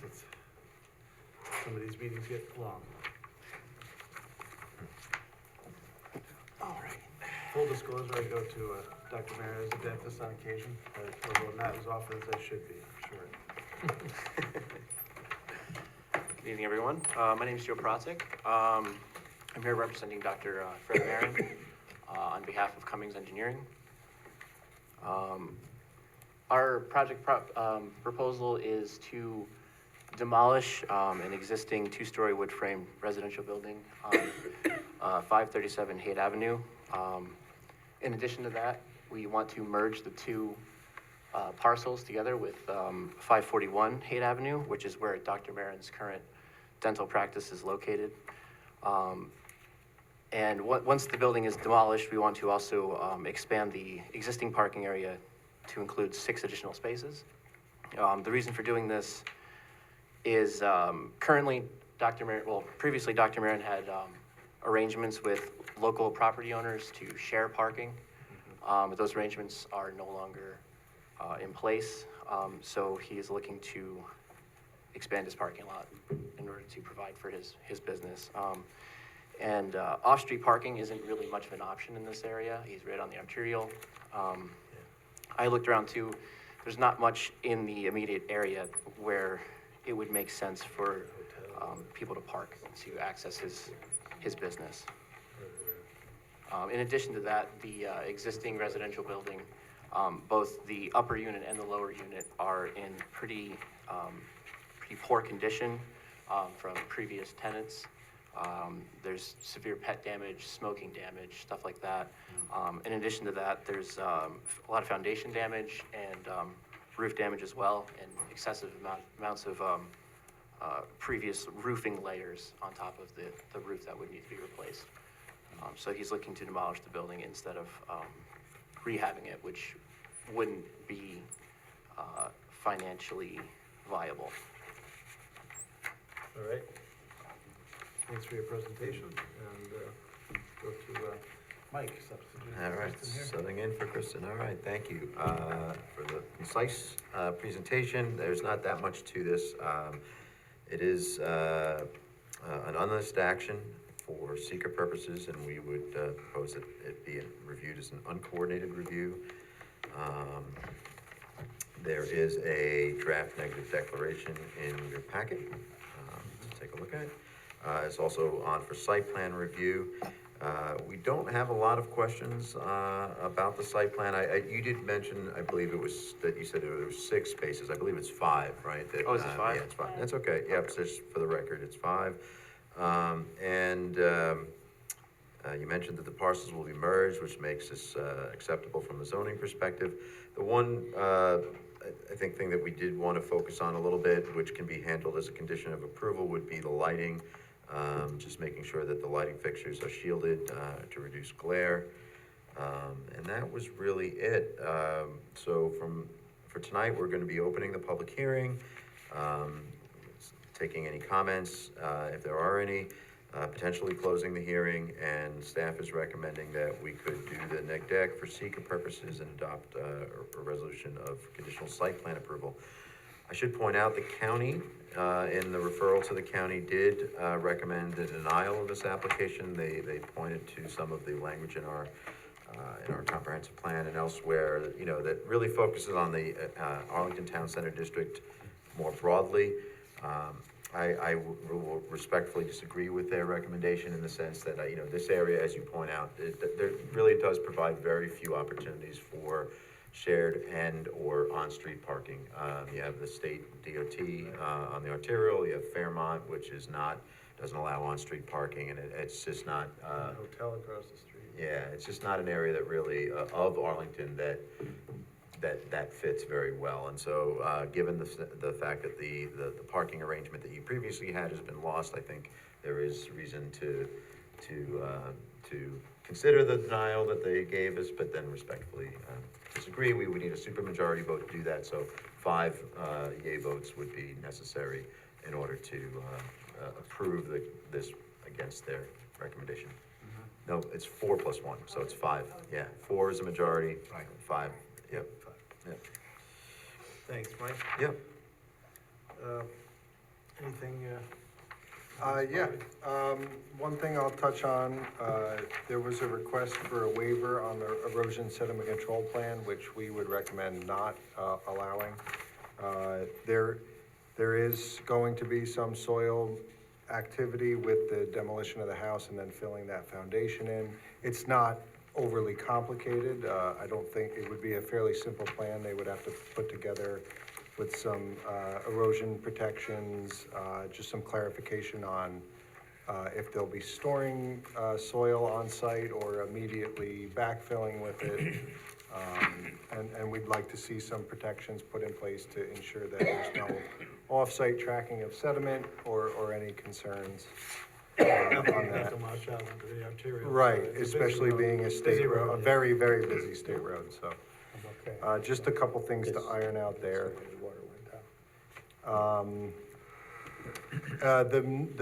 The merger was noted on the lots, but it's not actually represented on the site plan, so that was just a comment we had. And then, there's existing water and sewer facilities connections for the building, which will have to be abandoned, per town, requirements. Those connections have to be abandoned at the connections to the mains, which is out on, the arterial there, Haight Avenue. So, that abandonment will have to go into Haight Avenue and disconnect at the mains, which will require a highway work permit from the DOT. Do you know how Just- far into the highway the? I mains don't think it's on here. It's I right don't. next to the sidewalk on our side. Is it? Because I spoke to the head of the water department, he said you're lucky. Okay, well, okay, there you go. that's good. They're pretty close. I don't know where the sewer might be out into the traffic lane. I see the shut-off valve is listed here, but, Okay, that helps you out. yeah. And then, the lighting that Mike mentioned, that's. And the lighting, the electrician checked, and he has, the lighting that's listed there is to minimize the scatter on topologies. So it should comply. Okay, it's just that new pack on the wall to light He those parking purposely spaces. showed the supplier what we needed, and they came up with that, so I'm assuming. Okay, well, we'll look at that when. And we could look at it Yeah. as a condition to make sure it's, our dark sky compliant things that we're requiring these days in 3,000 Kelvin. So it's not overly lit. Just enough for safety and such. All right, I move that we open the public hearing. Second. Moved and seconded, all in favor? Aye. Opposed? Motion passes. Anyone in the audience or on Zoom wish to comment on this application? Seeing none, I move we close the public hearing. Second. Moved and seconded, all in favor? Aye. Opposed? Motion passes 7-0. Let's go around the board for comments, so we'll hold this time.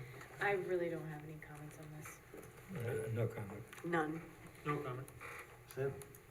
No comment. And Peter? Our engineer and the DOT engineer both expressed concern about the drainage and the excavation, the soil content. Is that something that can be addressed as a condition of approval, or should we, really dot some i's and cross some t's here? I don't think it's, anything that we can't address with the conditional approval. Okay. I think I'm comfortable with that. It's fairly minor considering what they're doing.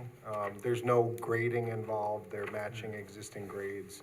We did have just one comment about having the pavement pitched towards the drainage, the state drainage, so So- I think it's fair. Let's just make sure that we note it Right. as a condition. Yep. Thanks. I mean, is there a basement in that house? or- Yes, Okay, so we'll have, some fill will have to be used.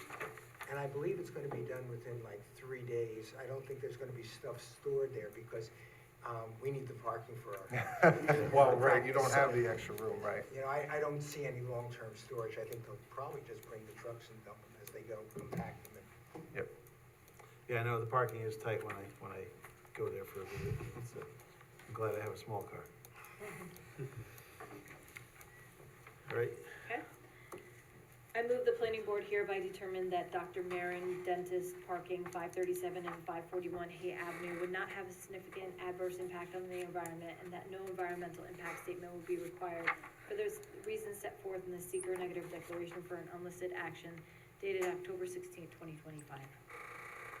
Second. Moved and seconded for seeker. All in favor? Aye. Opposed? Motion passes 7-0. I move the planning board grant conditional amended site plan approval for Dr. Marin dentist parking 537 and 541 Haight Avenue, subject to the following.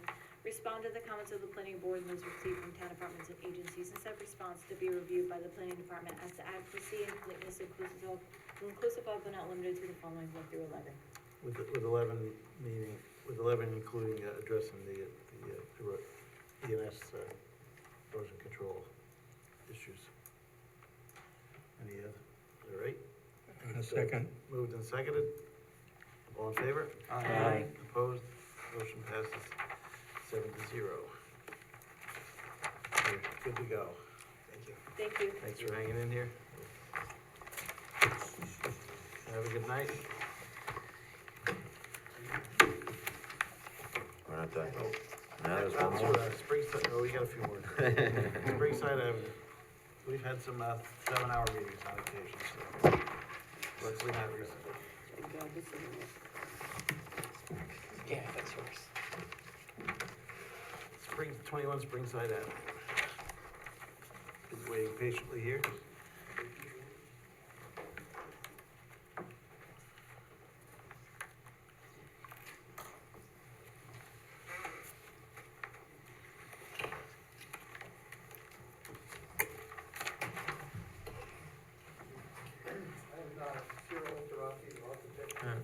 If you could grab the remote Yeah. microphone that's there and Turn it just on. You have to turn it turn on it on. again. There's a little switch on there and it takes about a second or two to warm up. Thank you. It's for the audience at home. They want to hear your singing voice. Okay, All can right. you hear me? Yep, Yeah. perfect. Ciro Interanti, architect. The project is at 21 Springside Avenue. This is the westbound arterial highway. This is Springside Avenue that connects to Main Street, and there's a religious school on this side of Springside Avenue. This is an existing building. It was previously a doctor's office. The applicant is proposing to develop the basement level, which is wide open and empty right now. And we can show you that. It's a clear, wide open space, tall space, very dry, utility area in the middle, and it's ideal to develop for additional space. So what we're proposing is, this is the parking lot side. We're proposing to do a 16 by 16 foot addition to have entrance from the sidewalk, stairs going down to the lower level, and a wheelchair lift to bring people up and down from the lower level. We have an additional exit on this side, which is at grade, or stairs going up to grade.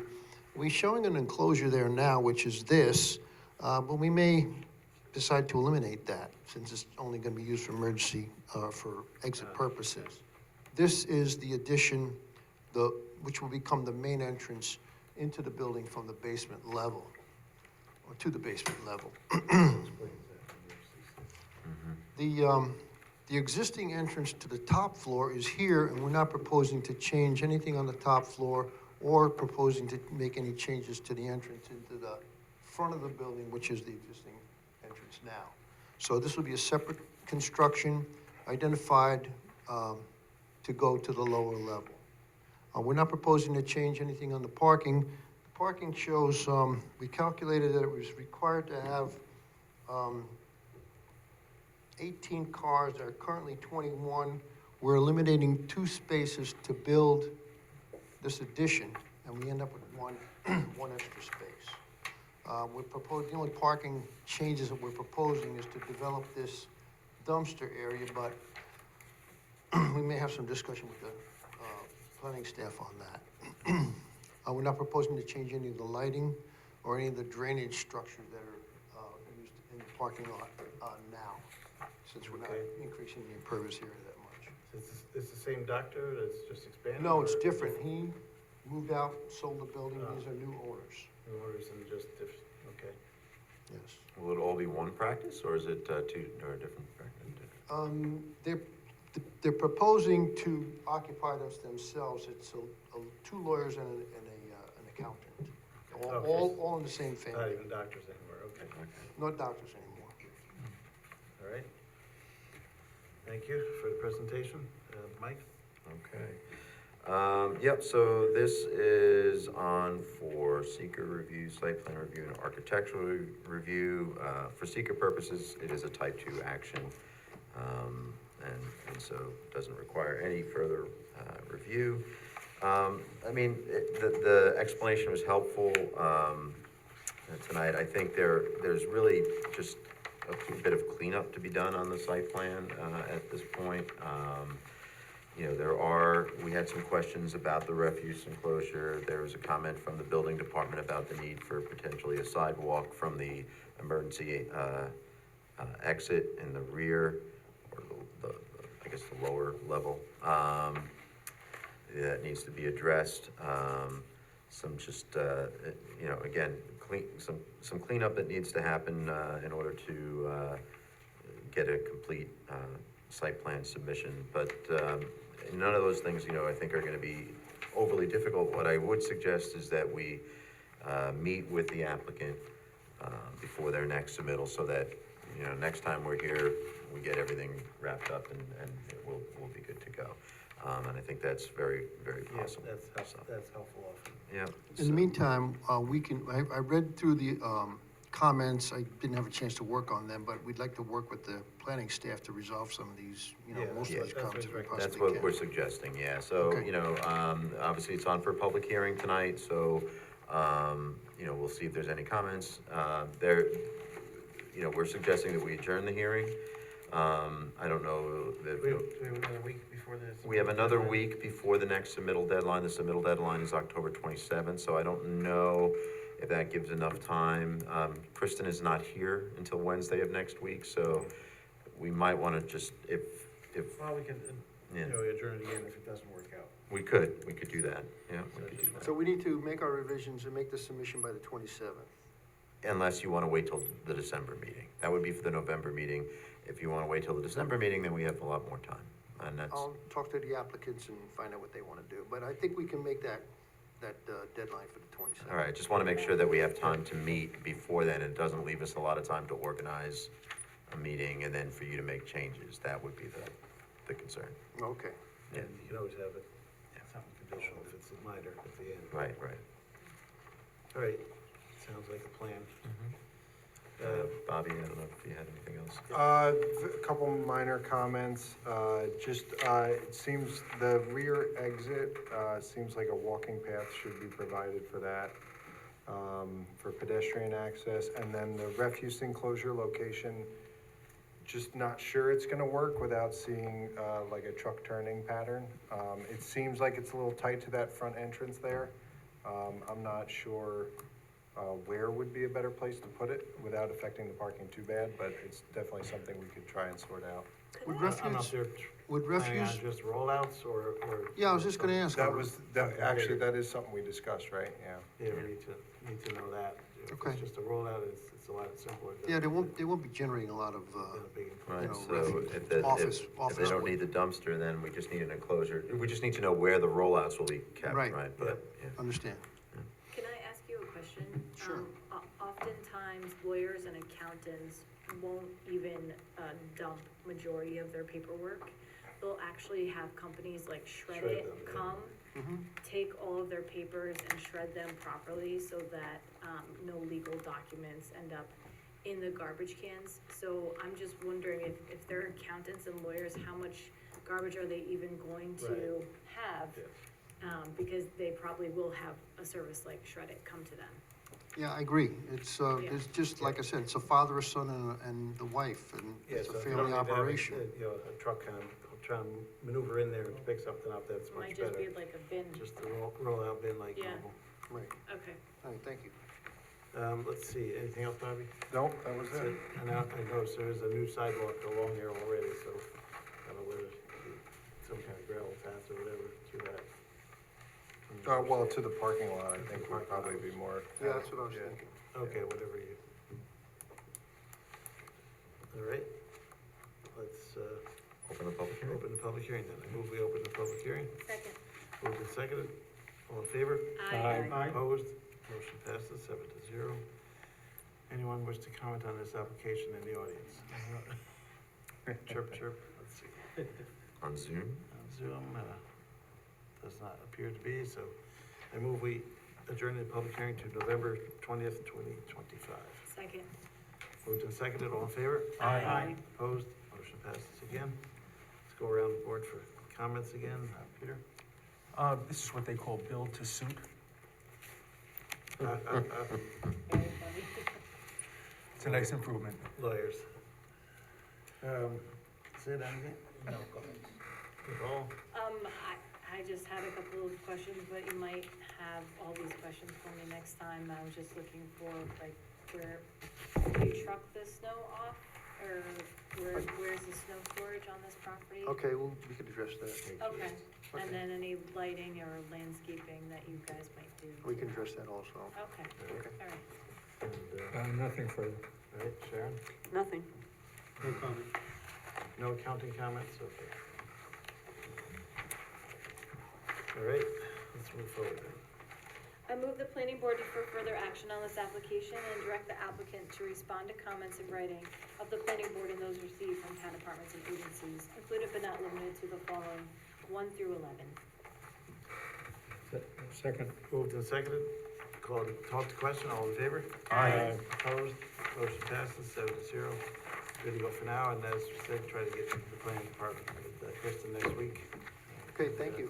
Good luck. Iron out those last I have details. the affidavit for the newspaper. Oh, that goes to Rachel there.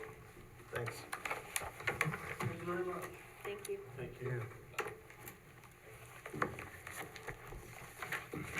Next up, we have a few adjournments. Chick-fil-A. I move the planning board adjourn the public hearing to November 20th, 2025. Second. Moved and seconded, all in favor? Aye. Opposed? Motion passes. Inwood Avenue, I move the planning board adjourn the public hearing to November 20th, 2025. Second. Moved and seconded, all in favor? Aye. Opposed? Motion passes. Spark Car Wash, I move the planning board adjourn the public hearing to November 20th, 2025. Second. Moved and seconded, all in favor? Aye. Opposed? Motion passes. Vertical Bridge, I move the planning board adjourn the public hearing to November 20th, 2025. Second. Moved and seconded, all in favor? Aye. Opposed? Motion passes 7-0. Thank you. This time I move we allow public comment on other agenda items on tonight's agenda. Second. Moved and seconded, all in favor? Aye. Opposed? Motion passes. Anyone left on Zoom that wishes to comment on any remaining items on this agenda? Seeing none, I move we resume the meeting. Second. Moved and seconded, all in favor? Aye. Opposed? Motion passes. Next up is the zoning amendment from the town. Yep, so very briefly, back in July, the town board adopted a temporary moratorium on the accepting and processing of new applications for cannabis retail dispensaries. They wanted to look at some amendments to the zoning provisions that were created just a year or so ago. They prepared some amendments that would increase some of the setbacks that are required and also change the way the setbacks are measured to make it easier to administer, right? So we're no longer measuring from a door, we're measuring from property line to property line. In September, town board adopted a resolution which referred this local law that was drafted, which you have, to the planning board for an advisory recommendation, and they will be holding their public hearing next week on October 22nd at the town board meeting. So again, we need to make a recommendation to the board, either positive, neutral, or negative, about the proposed revisions to the zoning. I have a question. Yeah. Maybe it doesn't apply. Are we still holding to only 5 retail stores in the town? In terms of how many we have? Yeah. Right now, there are 2 that are open. There is, one that is under construction and one that was approved tonight. So those are the There's four. only four. The fifth Yeah. one. The fifth could one not pulled move out, forward. withdrew their application. It did not meet the code. Okay, Yeah. so we still have a moratorium? Well, until this law is until the town board adopts the law or sends the moratorium, yes, currently there is, yeah. All right, and we have 4 then? Yeah. Okay, thanks.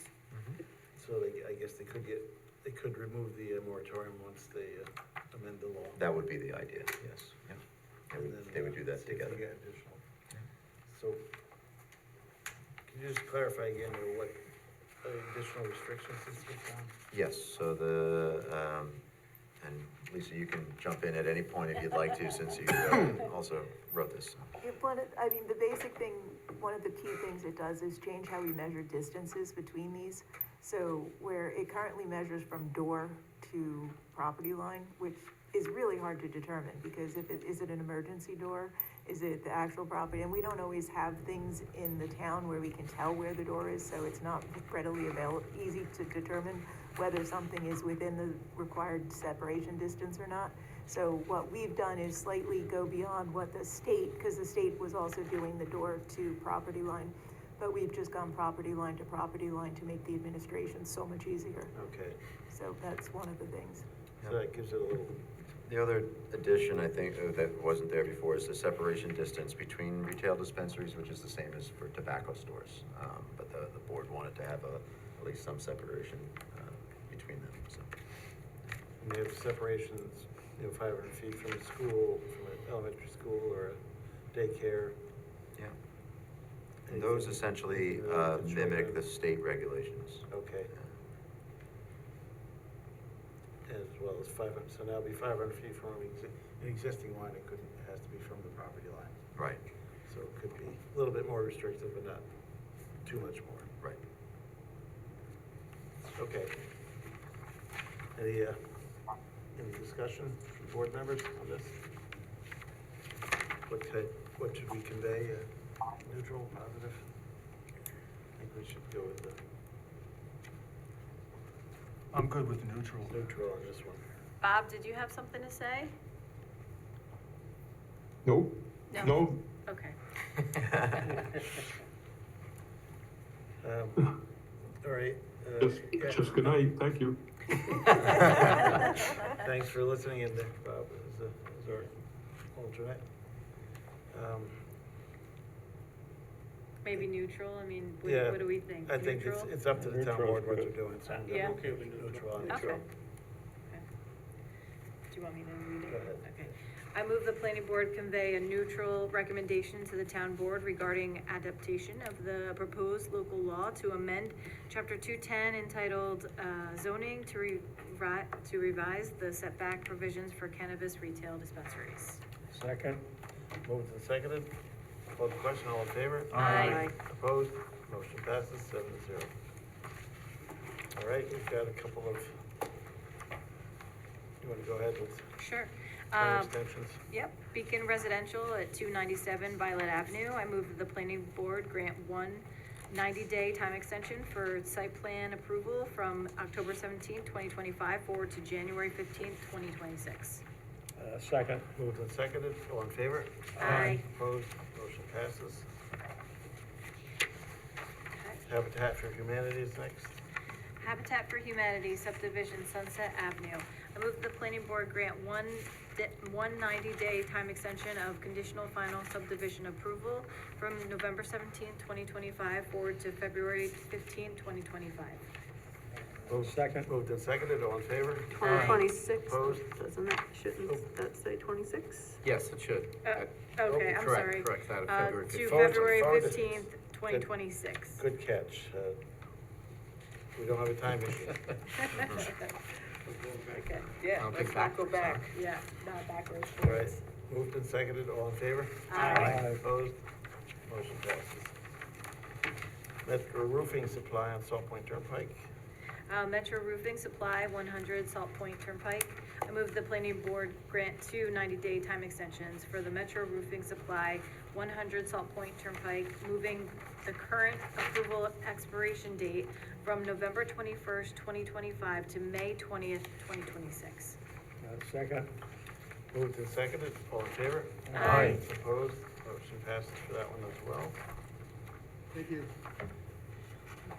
The gathering at Faith Assembly, The gathering at Faith Assembly Chapel. I move that the planning board grant 2 90-day time extensions for the gathering at Faith Assembly Chapel, moving the current approval expiration date from October 17th, 2025 to April 15th, 2026.